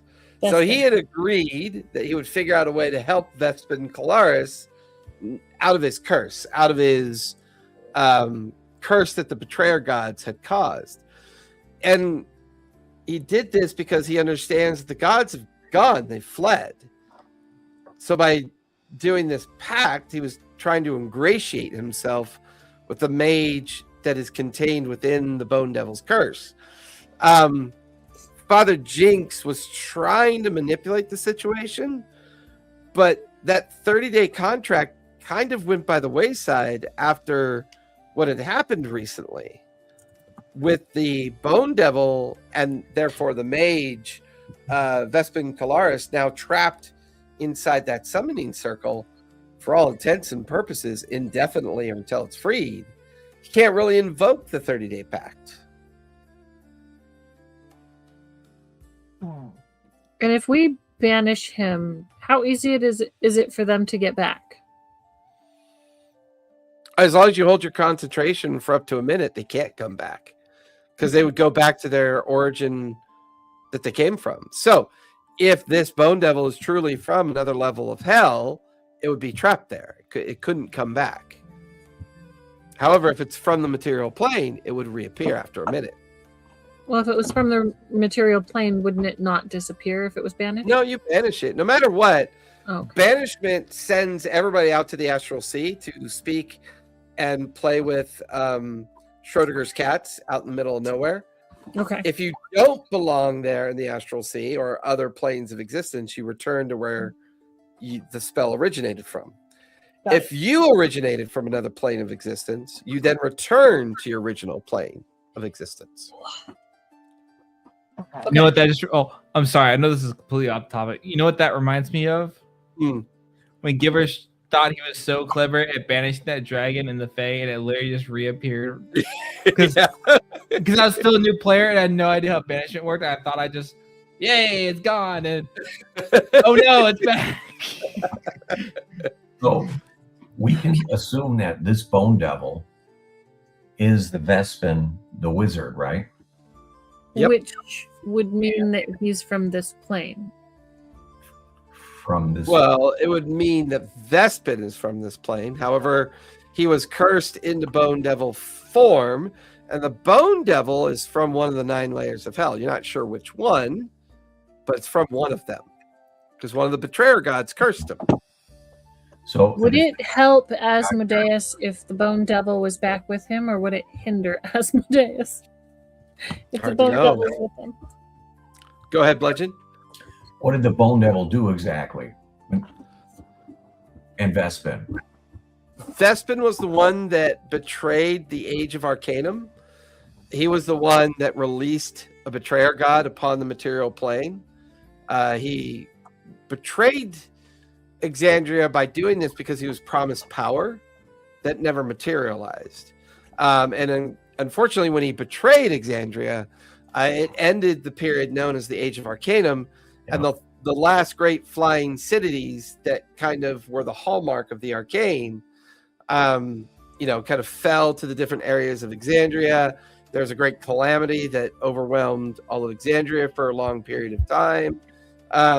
And then, as a reward for the loyalty of the mage, Vespin, he thought he was going to get power, but instead he got cursed and was changed into the bone devil known as the Soul Drinker.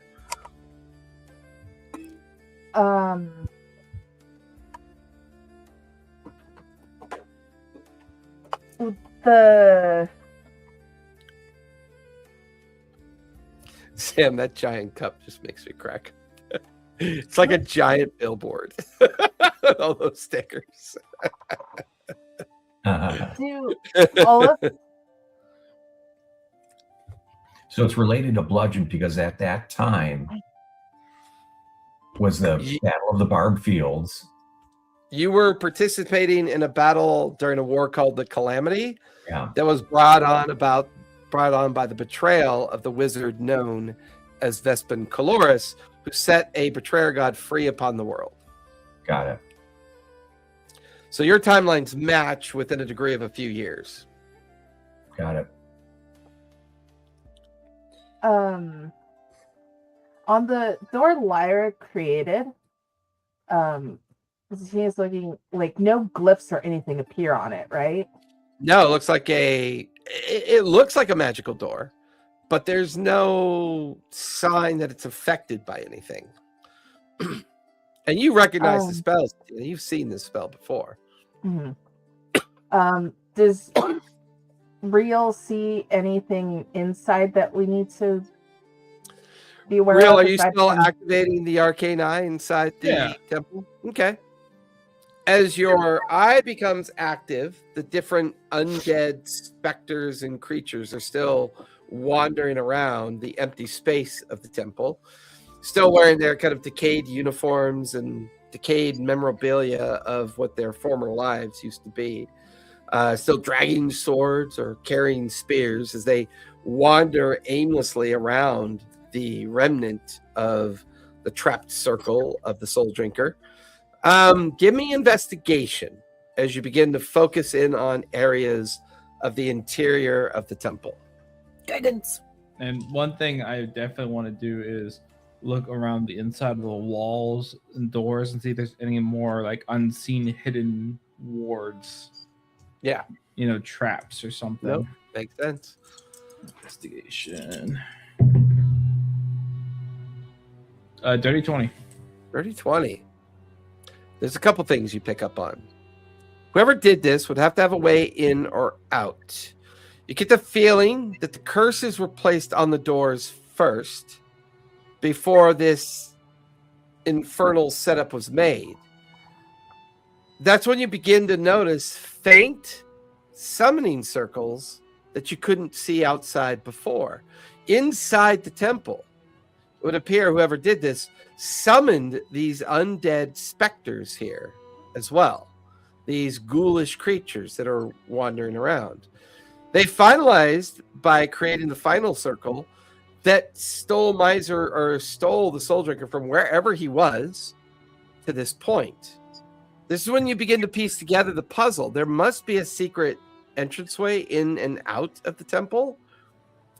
You also get the feeling that the geese on the council was a distraction, something that was done to give the person the time they needed to do this work. Great. And It you've probably is seen, someone. and real, you've seen this work before. This has got white stone engineering all over it. This is their specialty. Trapping demons, summoning demons, controlling them. Ever since Percy became the subject of a very powerful possession and curse, he has done much to improve the ability of Whitestone to create protective magics, to create an organization of engineers who would go out into the world almost like witch hunters, only these would be more like demon hunters, with the specific goal of containing and destroying such creatures. Well, but do I see anything along the wall or on the inside of the doors? There are articles of furniture that are strangely placed within the Mama, temple. That big scorpions. Let's kill the guy. Yep. You said furniture. Where? Yeah, there's still furniture that belongs in the temple that's there. You suspect maybe one of those bookcases or one of the large pieces of furniture might be hiding away in and out of the temple. I'm going to, because I can get, the eye can fit anywhere that's like at least an inch big. Can I navigate it through the furniture to kind of like see along the wall itself? Yeah, as you begin to like float it through and you check each large piece of furniture, there's one particular large bookcase that appears to have secret hinges attached to an archway behind the bookcase.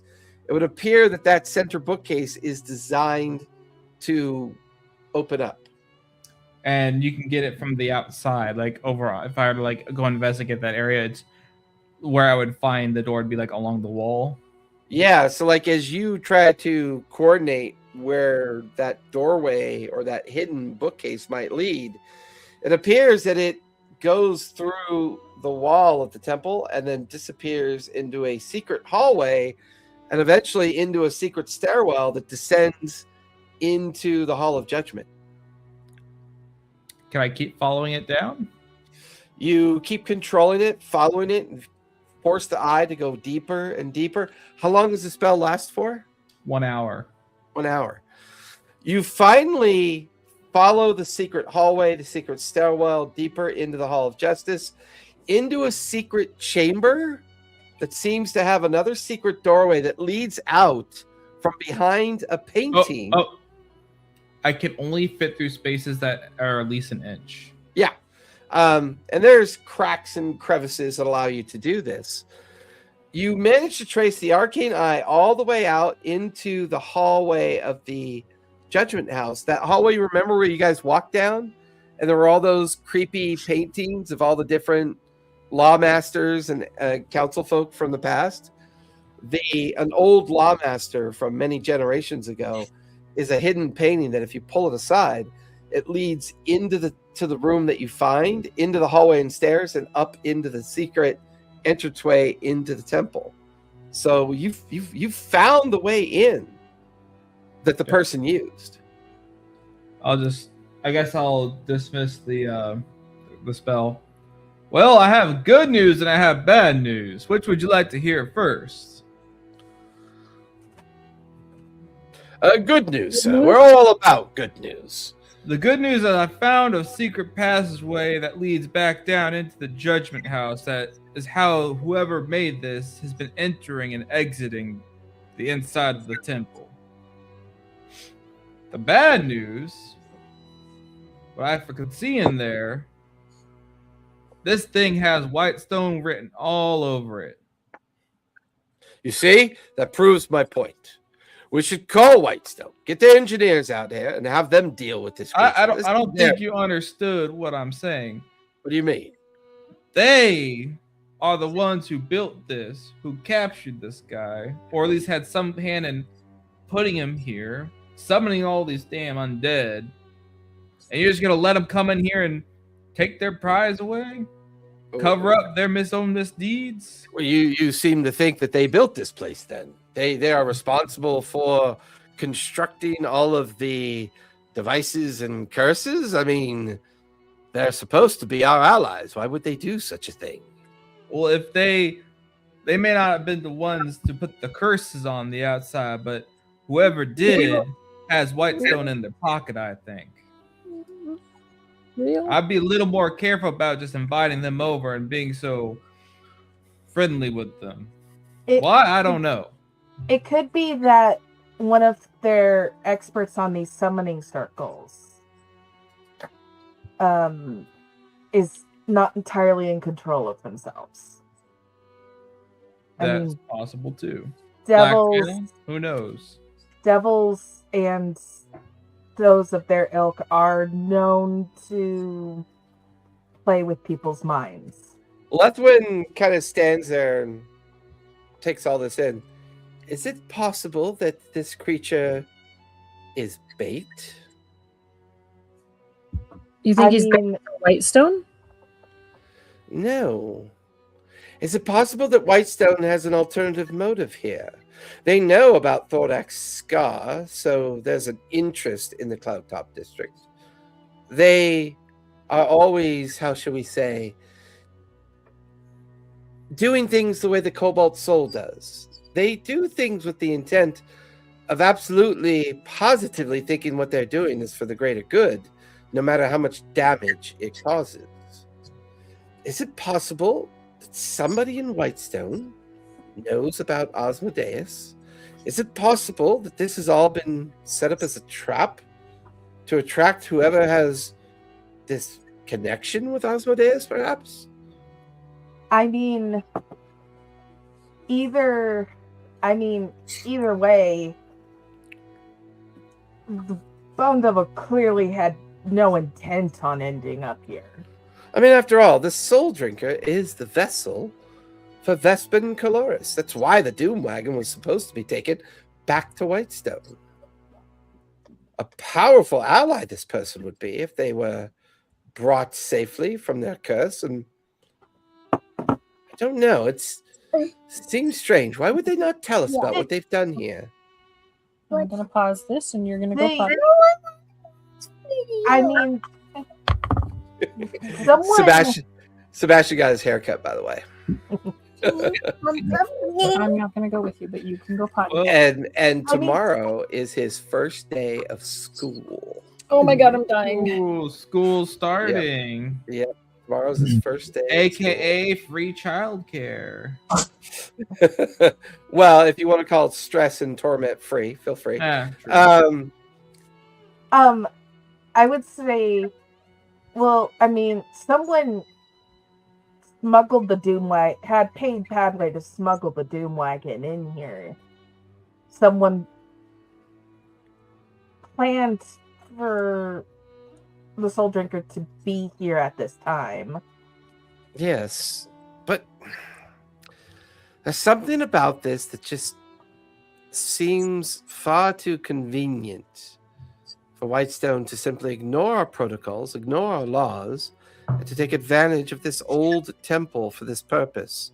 I mean, no harm and no one's died in the making of this situation. In fact, I believe it was the soul drinker. Well, I believe it's the soul drinker that's been killing people, correct? And now he's contained. Well, I'm just speaking out loud. Perhaps the Whitestone fellas had a hand in making this up here. Perhaps someone wants to make it look like it was a Whitestone that was up here. Perhaps it was something else. I think we're missing something, but I think for now we just need to think on it and maybe take a look inside again. Like I said, I found the door that leads in there. We need to talk to Whitestone. Captain Aurelia comes over and well, there's one other thing we need to take into consideration as well. They would have done this with the collusion of the Cobalt Soul, would they not? And we know how they are with their secrets.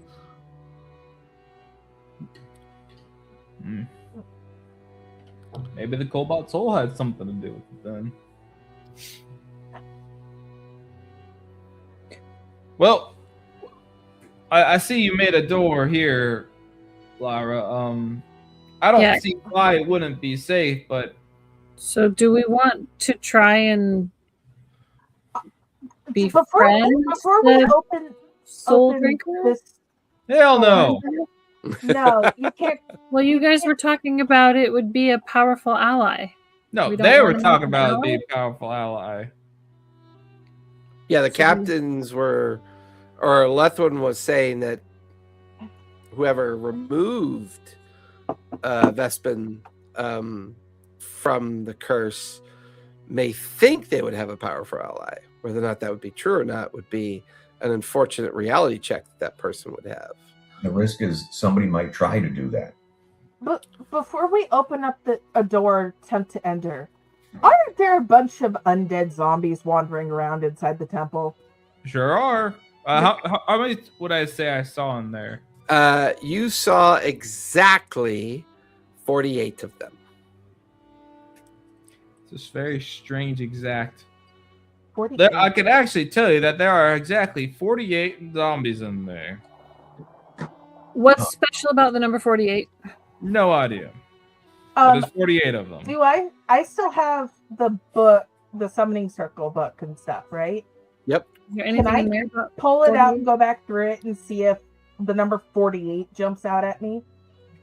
Give me investigation as you start looking through. Guidance! Come on, investigation. Plus a D4. Plus a D4. 26. You find an entry in the book. An unknown author has written the following. 30 days and 18 nights ago, on the 48th day of calamity, it was revealed to us that Vespin was responsible for this. While we've continued to hunt and look for him, we've had no luck finding this wizard. He is personally responsible for not only the death of millions for his betrayal, but we believe that if we can locate this mage, we could possibly find out exactly how the bargain was struck and to determine whether or not others were involved in this apocalyptic foray into calamity.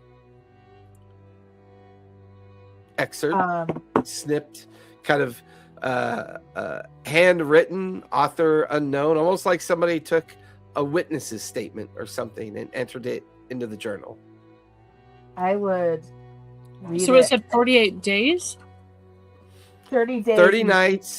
30 nights and 18 days. Sorry, 30 days and 18 nights. Calamity. They discovered that Vespin was responsible for calamity. That's an odd way to say it. Like, it's cryptic. You get the feeling that it might be a primer. It might be a hidden message. It's sorry, it's me too. Yeah, I was about to say you have more days than nights in that the 30 days and 18 nights would still be 30 days, and just you missed some nights, but something's up with that. That specifically is throwing me off. Does anyone Oh, have? sorry, I'm not reading the book. Well, I would have read it out But she's loud. been saying it out loud. Does anybody have proficiency in history? I do. Yes. Nope. Yep. I do. So, Bludgeon, Nerd. Satina, and Lyra, Bobby thinks does not. give me history checks. Oh, goody! Yeah, I get to give him read it. history checks, you nerds. Roll high. 28. Nice. Ooh, I got a natty 20 and a 4 on my D4. So what's 24 plus 7? 31. Bludgeon. I got a 31. That Nice. is like the best I could possibly Possibly roll. get. Yeah, I think Satina might have maxed out too. I got pretty good. Bludgeon, what'd you get? 22. The three of you begin to finally piece the last bit of this puzzle together. During periods of rebellion, often the term days and nights were a calculus for a primer for pages in a journal. You get the feeling that you're meant to look in this book in chapter 30. Page 18. 12 times 24 is what? Or sorry, 18 times 24 is what? A number that's high. 432. Chapter 30, page 432. You watch as Satina quickly turns to that page in the journal. It's a very voluminous journal. Not that many pages. Yeah. This page describes a ceremonial entry into how to summon the 48 stewards of Vespin Kalor. Oh my god, The first- all his stewards. The first creatures or people that he betrayed, the 48 undead that wander the inside of the temple, are basically the 48 that he used to bring about calamity. I would say, so how many summoning circles did Riel count?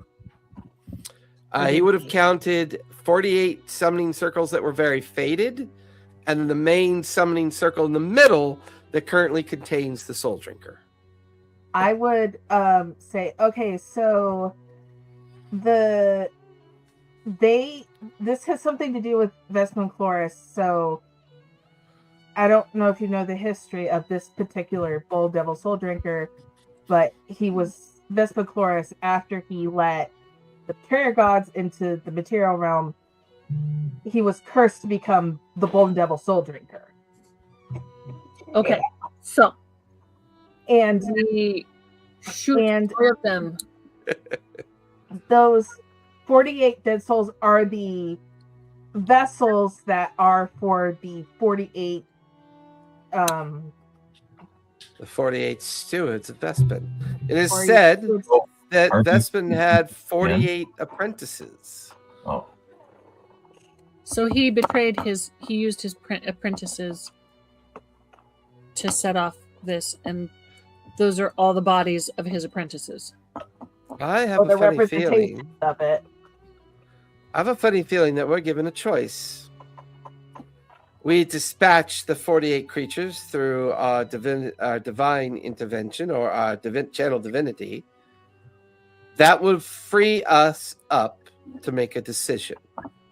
Do we break the summoning circle and thereby free the Soul Drinker and allow your friend here to banish it back to where it came from? Or Lethwin kind of eyes everybody. I do have a spell called Remove Curse. You want to remove the curse from. I think we're meant to do this.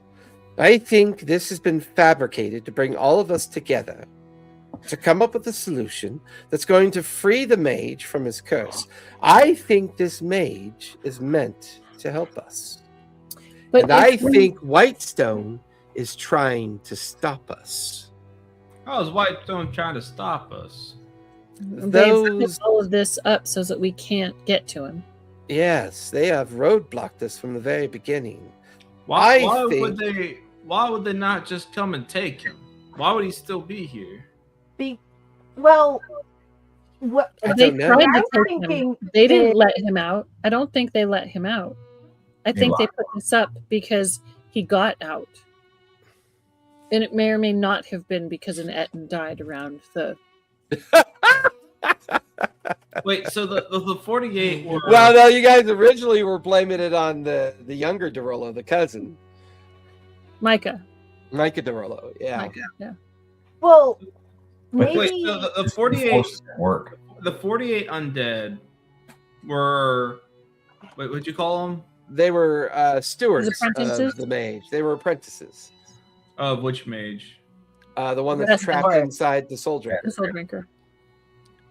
The one that Gotcha. betrayed Exandria and caused calamity. Now- But if he's a betrayer and he caused calamity and we remove his curse, does that mean that he gets to live, or is he just dead and not cursed? I don't know. I don't know what the curse means. I don't know if I don't. I mean, does he Wait, wait. deserve to be uncursed? Why would we uncurse him?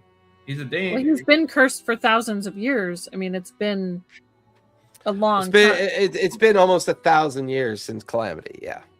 So that's a long time to, be paying for that. Well, I don't care about the calamity part. That doesn't concern me. But when we uncurse him, is he not going to be just some maniac? Fucking damn it! He's not going to be some maniac. I mean, originally he sacrificed basically a bunch of his own people And he's bring going to be about very gods. I mean, that's powerful. not, he doesn't sound like necessarily a good guy. Powerful, potentially maniac. And Some of- why do we want a powerful potential maniac? Right, that's what I'm saying. I don't know if we want a powerful. I mean, we're talking about releasing our own BBEG here. so. I say just send him back from whence he came. I would. Well, I would message the because the Master of Law and Lethwin were both there for the whole Mercury Dragon conversation, right? They were. I would message Lethwin really quickly and go, so are they up to date on the Mercury Dragon thing or not? Let's just start say- talking. Let's just say these are a group of people that maybe one subject at a time. Don't want their little heads to explode. Yes, And or I paranoia would to reply- seep into their decision making. I would reply, so what if the Vespin Chloris was a powerful enough mage to break open the barrier between the divine planes and the material plane and let gods through? What if he's powerful enough to destroy the Mercury Dragon?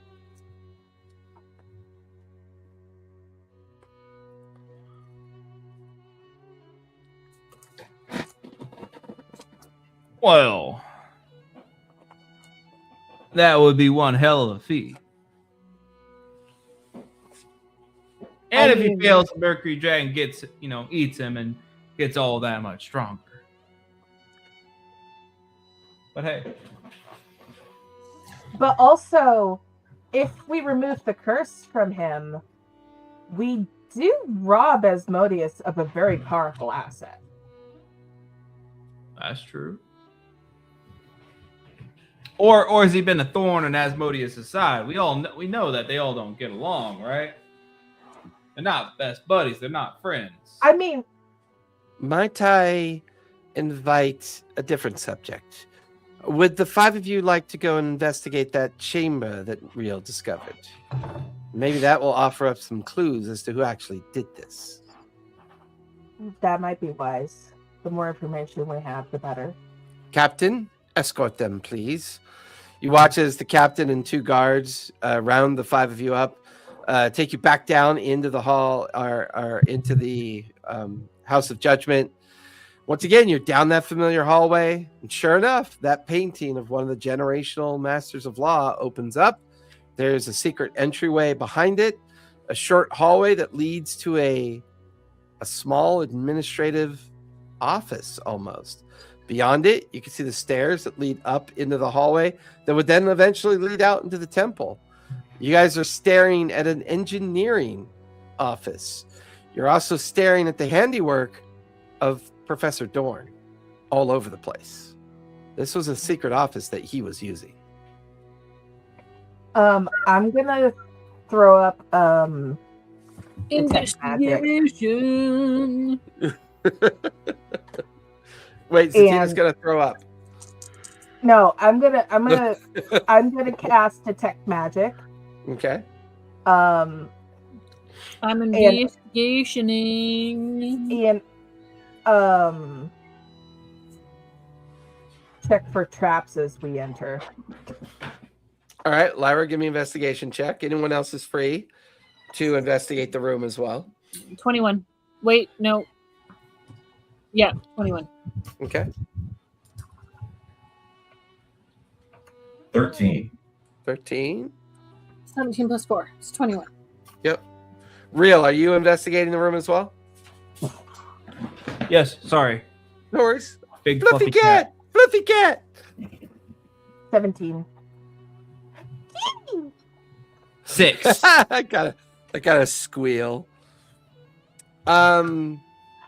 She's so beautiful. The room is filled with engineering schematics of the temple. The schematics of the placement of the summoning circles, the intent on capturing the soul drinker. You find journaled entries into Dormir's understanding of how to get the soul drinker out of the doom wagon. He had pilfered a soul coin off of Micah DeRolla's farm, put it in the doom wagon, which allowed him to then release the soul drinker without being seen. He then goes on to talk about how he manipulated through the Lyceum the jumping of soul to soul to soul as the soul drinker found its way to the halfling encampment. He then goes on to describe an entire elaborate plan designed to create this exact point at this exact moment, almost as if he has seen the outcome of his plan. He even puts an entry in his journal that talks about the successful use of a mortal tether that brought him to a certain point to understand the success of his plan and the eventual release of Vespin, as he felt that this was the only way to properly close Thordak's scar based on the information that he had learned from Davrix and the study of a loyal pupil that went by the name of Lyra. Well, that's some. So, Do we get a sense that Dorn is still alive, or is this historical? I mean, This would have been the past. This would have been like some of the journal entries go back to the point when Lyra first came to Amon, first apprenticed to Davrix. All the dates in the journals match that this was going on at the same time of what you guys were doing within the city. The journal entries stop around the same time you discovered Dorner's body in the prison cells underneath the Thieves Guild that Padaway was keeping in the ruins. So was this Bone Devil locked up at that time? The Bone Devil has always been in the Doom Wagon. The journal entries describes the plotting of a plan that Dorner had already realized through the mortal tethers when he was traveling through time. Wait a second. So The mortal tethers are he's describing them. Correct. Okay. the mortal tethers are those coins that they were using to with the weird Fey pocket thingy. Correct. Travel sheet. So And because the journals are incomplete and you guys all rolled decent on your investigation checks and your previous history checks, You get the feeling that the professor was aware that a catastrophe happens in the future. He's obviously trying to prevent that catastrophe from happening, is what you get the feeling. By uncursing the soul drinker. He thinks that only the abilities of the former mage of Arcanum, the one that betrayed Exandria, because of the way that he was able to peer through the mortal veil and release the betrayer gods, he feels that he's the only one that can seal Thordak's scar and permanently undo the weakness of the planes of existence between Thordak's scar and the other planes that exist. But and Zatia's like, hold on. He used mortal tethers to see all this. The future. coins where they take you back in time to the point where they were made, basically, right? Correct. So that implies that he has coins that were made in the future that haven't been made yet. Yes. Possibly How would he get a coins. hold of that? Possibly coins that he retrieved from those gateways that Lyra and Bludgeon experienced in Thordak's scar. It's also possible that he traveled back, witnessed calamity, and learned of the mage's powers, and that's why he feels it's important to release the mage from the curse. He definitely feels that the condition that Thordak's scar is in is dangerous and definitely needs to be sealed, and it requires powerful magic to do it. He also laments the absence of Daphyrix in his last journal entry. I lament the absence of Davrix too. So So- maybe This description tells us about these runes that are protecting this jail, essentially. But these new three ones, these three most... There are no entries on any of this documentation, paperwork in this office. There is no mention of the life tree, the wolf, and the sun. These So- feel like these came after. What's that? They feel like they were put there after all this elaborate planning was done. So maybe one protects them.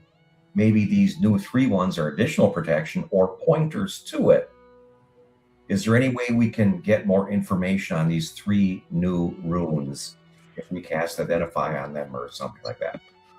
It's possible. Unfortunately, Identify requires that you touch objects and touch things too. what if so Davrick somehow went through the scars, got these coins from the future and stuff. What if he, instead of Whitestone sabotaging, what if he used his knowledge as a Whitestone engineer, knowing he wasn't going to be here to finish the job, to hold the soul drinker for someone who could?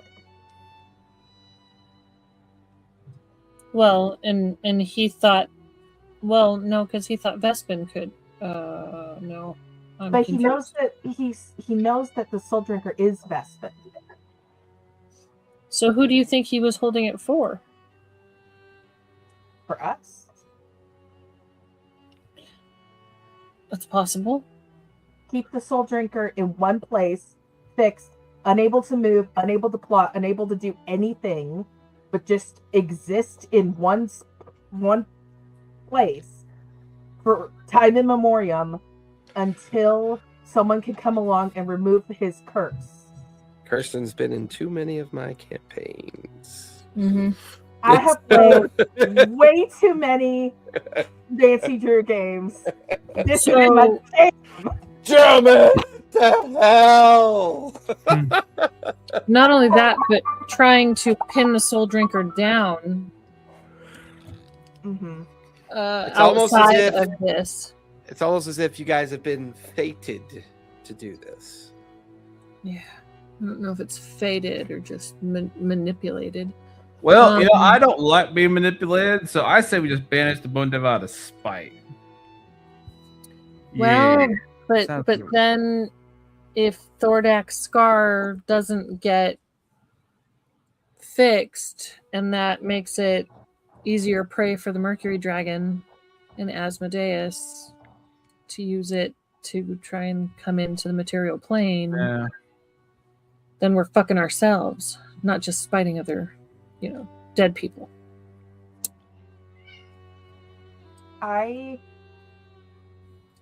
Oh, your detect magic goes off, Satina? Mm-hmm. The only thing that you see sitting on a shelf is one magical item, and by the look of it, it is a bag of holding. I am going to grab the bag of holding and you know what? I'm gonna turn it inside out to see what's in it. You just have to stay empty. Either or, they both work and do the same thing. As you turn it inside out, out falls a large iron box. Out falls a crystal orb. Out falls a small pouch of what sounds like maybe vials of something inside of it, as well as floating to the ground a folded up message. I am are any of these magical? The pouch has many magical vials inside of it because it would show up and detect magic, almost as if maybe they're filled with potions. The locked box has magical items inside of it as well. The message is magical as well. And the orb appears to be an orb of scry. I am going to pick up the message and try and read it. As you pick up the message, you begin to unfold it. It then turns into a cloud of sparkles, just up and around you. And as it like balloons into the sparkly magic cloud, it begins to form and form until at last a familiar illusionary person is standing amongst all of you. It is Professor Dorn. Excellent, my friends. If you've made it this far, then I was correct in assuming that you had the right abilities to accomplish said task. Sorry for the cloak and dagger and colluding with the Cobalt Soul and colluding with Davrix as well as Whitestone, but we needed to use subterfuge to make sure that no one else was watching what we were attempting to do. By using conspiracy and rogues and thieves of the city, we had hoped to keep it just under the veil of scrutiny, which if you are here, it has obviously worked. The temple is built. The 48 sacrifices are secured in their containments. And of course, the mage that was responsible for Calamity is secured as well. Now, in the iron box are there ceremony components that you need to free the mage from his curse. Just in case things go wrong or sideways, I've included many potions of healing within the pouch. Now, the orb will allow you to successfully scry on the interior of the temple with no harm upon yourselves. Therefore, you could plan your ceremony accordingly. Unfortunately, if this message is being read through this illusionary magic, I'm dead, and something has either gone wrong, someone has gone missing, or somehow the plan has gone a bit sideways. Feel free to contact Beauregard to confirm the authenticity of this message. Unfortunately, at the fabrication of this illusionary message, I had not heard from Davrix since he had left for the plane of fire, seeking an item of power. I was forced to move on with the plan, regardless of his ability to move on alongside me. All I can say is the gated doorways that were found in Thordak's Scar must not be allowed to multiply. Other creatures must not be allowed to come through. We must seal this scar under any and all circumstances, even if that means bringing back a mage that, well, betrayed an entire world of people. Well, good luck and happy hunting. Bye-bye. And then the illusion fades back down. I am immediately casting sending to send a message to Beauregard. Who is this Beauregard fella? So She she's a member of the Cobalt Soul. She's an expositor of the Cobalt Soul. I mean, She's that's responsible for maintaining the secrets of Amon. I would send a message saying, so we have found stuff about the plan you and Dorn were working on about the Scar. The powers that be are rather nervous about this. You care to weigh in on it? There's a moment of hesitation, and then you hear Beauregard's voice in your mind. I don't know what the fuck you're talking about. Never heard of it. Never seen it. Mind your P's and Q's. Wink, wink. Don't get anyone else involved. Just get the job done. And then it cuts off. I roll my eyes. I'm like, I wasted a spell slot for that. I don't care how famous you are. Fuck you. Well, what did it say? Bo is a girl. What'd she say?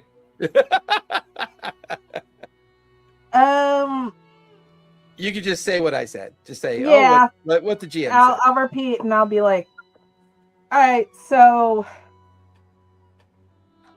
I mean, they have a point. They have a really good point. You also get ascending within a few moments. It's Beauregard again. By the way, if you get in any trouble, I'm traveling to Marquette to meet up with some friends for a celebration that we get together with.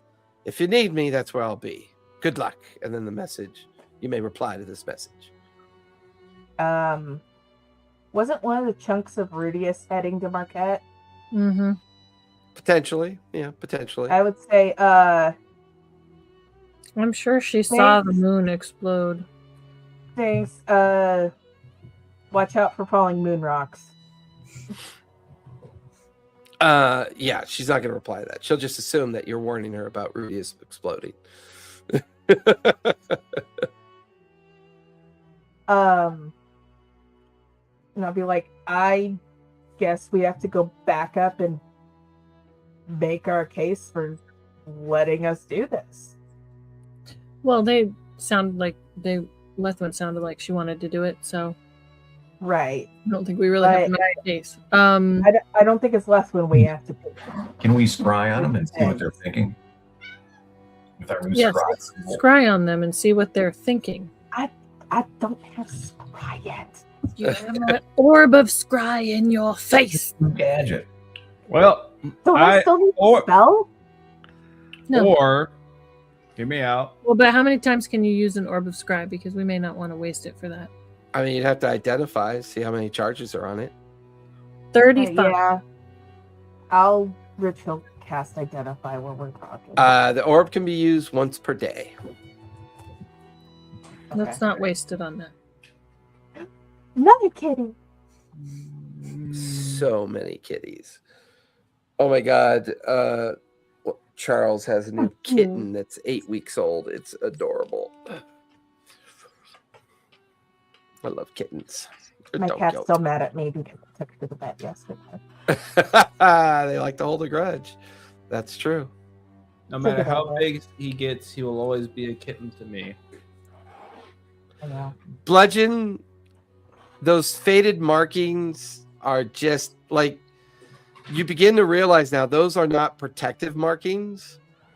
Those are arrows. They are proof that you're on the right path. They are proof that you're fated to do this for some reason.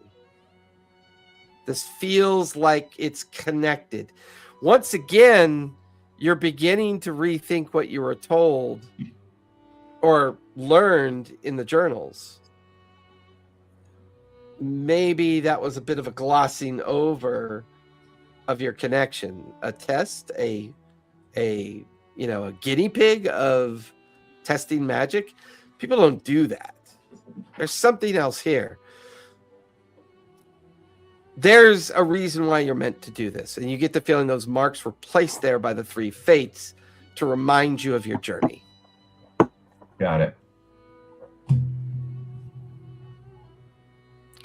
Father Jinx looks at all of you. You know, we don't have to say shit to them. The hallway and the stairs go right up into that temple. We could just simply go up there. I can use my channel divinity to get rid of the 48 apprentices. Keep them away from the tethered soul drinker while you all do the ceremony. Unleash the curse and bring our magic mage Vespin Coloris back.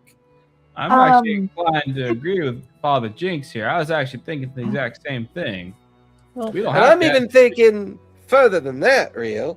I think we need a distraction. I think we need them all to be busy with something else going on while we do this. More importantly, I don't think we let them have Vespin. I don't think we should either. I think we take them back to the Third Eye Apothecary and we all finally learn the truth about everything. What kind of distraction we talking about? I mean, if we free him from the curse, I can get him out of there. I can get him away from the building without too much hassle. But what are you gonna do? Run down the stairs with him? You watch as Father Jinx pulls out a glob of stinky, maggoty cheese bread and he throws it on the ground just outside in the hallway. And he goes, "Hey, bird, you owe me a favor." He watches the little raven suddenly appears at Father Jinx's feet, nipping at the bread. Just Oh, chunk. now you show up. Oh, well, I was busy. What do you need? Bird, I got eyeballs for you.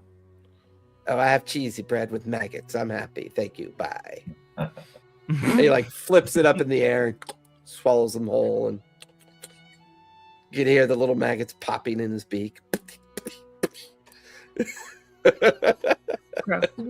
To distract myself from that grossness, can I be like figuring out what exactly this ritual is before we like even try and go up in there? Yeah, it's not actually all that complicated for you because when you open up the metal box, you see the 3 implements. One is a chalice, one is a dagger of sacrifice, and then a book of remove curse. You get the feeling that the chalice is intended to catch the blood of the soul drinker, and then you read the remove curse that kills the physical coil of the soul drinker that would then release Vespin Coloris from its containment. Okay.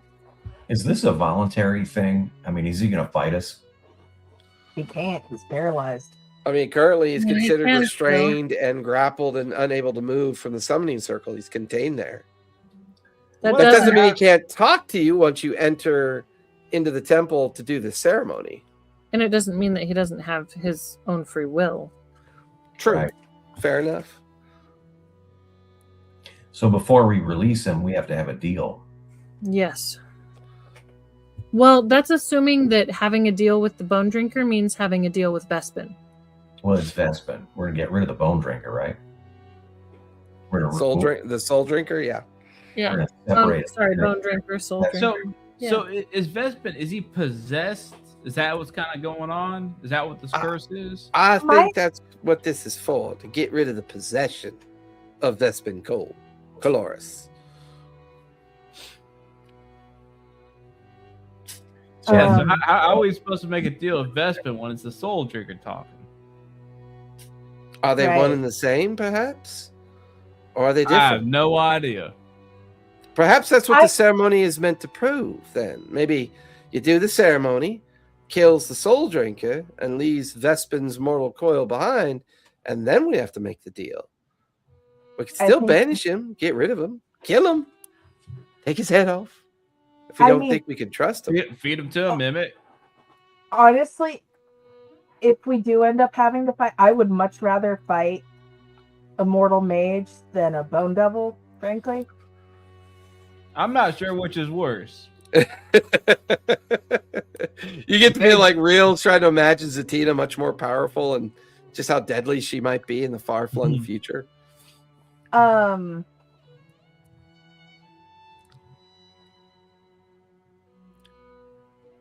Should we let Lethwin know at least that This is I No. don't think we should let anyone know. Excuse me, guards. Could you give us a moment, please?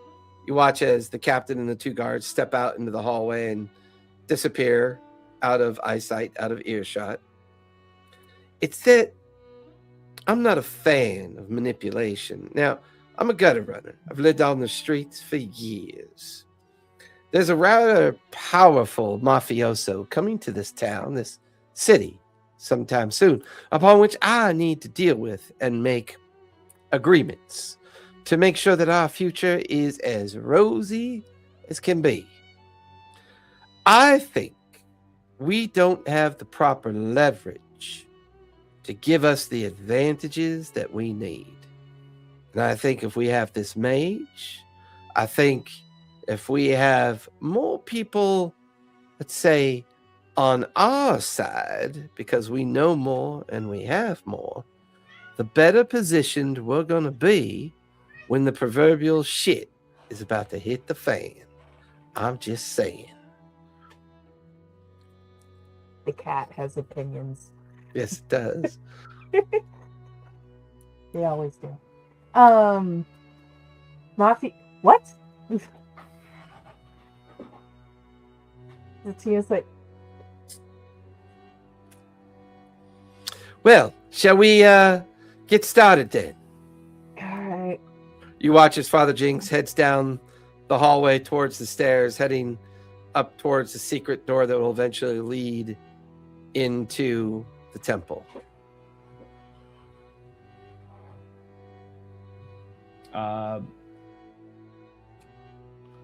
What is the distraction birds going to do, by the way? I don't know. You tell me. What shall I do? Poop on them all. Can you turn into a dragon and scare them all to death? Polymorph! Listen. For those of us about to show some of our true colors, don't hold it against us. Do you promise? Lyra looks so excited. Sure. Alright. Let's see what you got. Well, this should be fun. You watch as the bird flies down the hallway, back outside. Unfortunately, you're not sure what the distraction is. Oh, All I'm looking. Well, you can't look. There's no window out onto. You'd have to walk all the way back out and then miss your chance to go into the temple for the purpose of the distraction. Bird, I want to see. Unfortunately, you hear a commotion. You hear bells ringing throughout the city, and you can hear people yelling to the walls, like this entire frantic unleashing God damn it, Bird's a dragon. of the guards, allowing all of you to one by one begin the journey towards the secret chamber, the secret door that will lead you into the temple on the other side of the door. Can I immediately, once we get up in there, I want to start looking outside to see if I can see what the heck's going on. Yeah, Okay. I want to see too. I'm looking. Father Jinx says, okay, leave the undead to me. I'll handle them. I wanna see what Bird's Zatina, doing. are you doing the ceremony? You going to do the ceremony then? I looking at is he still looking like Captain Miser? Yes. Well, no, he's still under the illusion effect that he looks like an actual bone devil. Okay.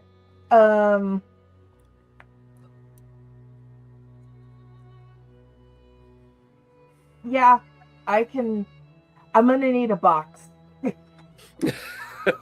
Father Jinx picks up a box and hands it to you.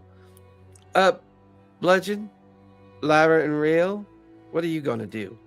Zatina's going to do the ceremony. I'm going to contain the dead. Is there anything else you need from us? Well, Well, any dead that don't get contained, I'm going to attack. very well. Bludgeon, could you do the same for me? Bludgeon will be on guard. Real, your magic? Yeah. Which- We should probably have a lookout. Well, we got 3 lookouts, Zatina. they're going to let us magic peoples do the real work. I'm going to put Sebastian on Zatina's shoulder to make sure if I have to heal her. Fair enough. In case she gets You guys hit or watch something. as Father Jinx reaches out, pulls at the tethered handle that allows the bookcase I hand to him- slowly open. Okay. He steps through the threshold. Then Zatina, and Bludgeon, and Lyra, and Real, all of you silently coming into the temple.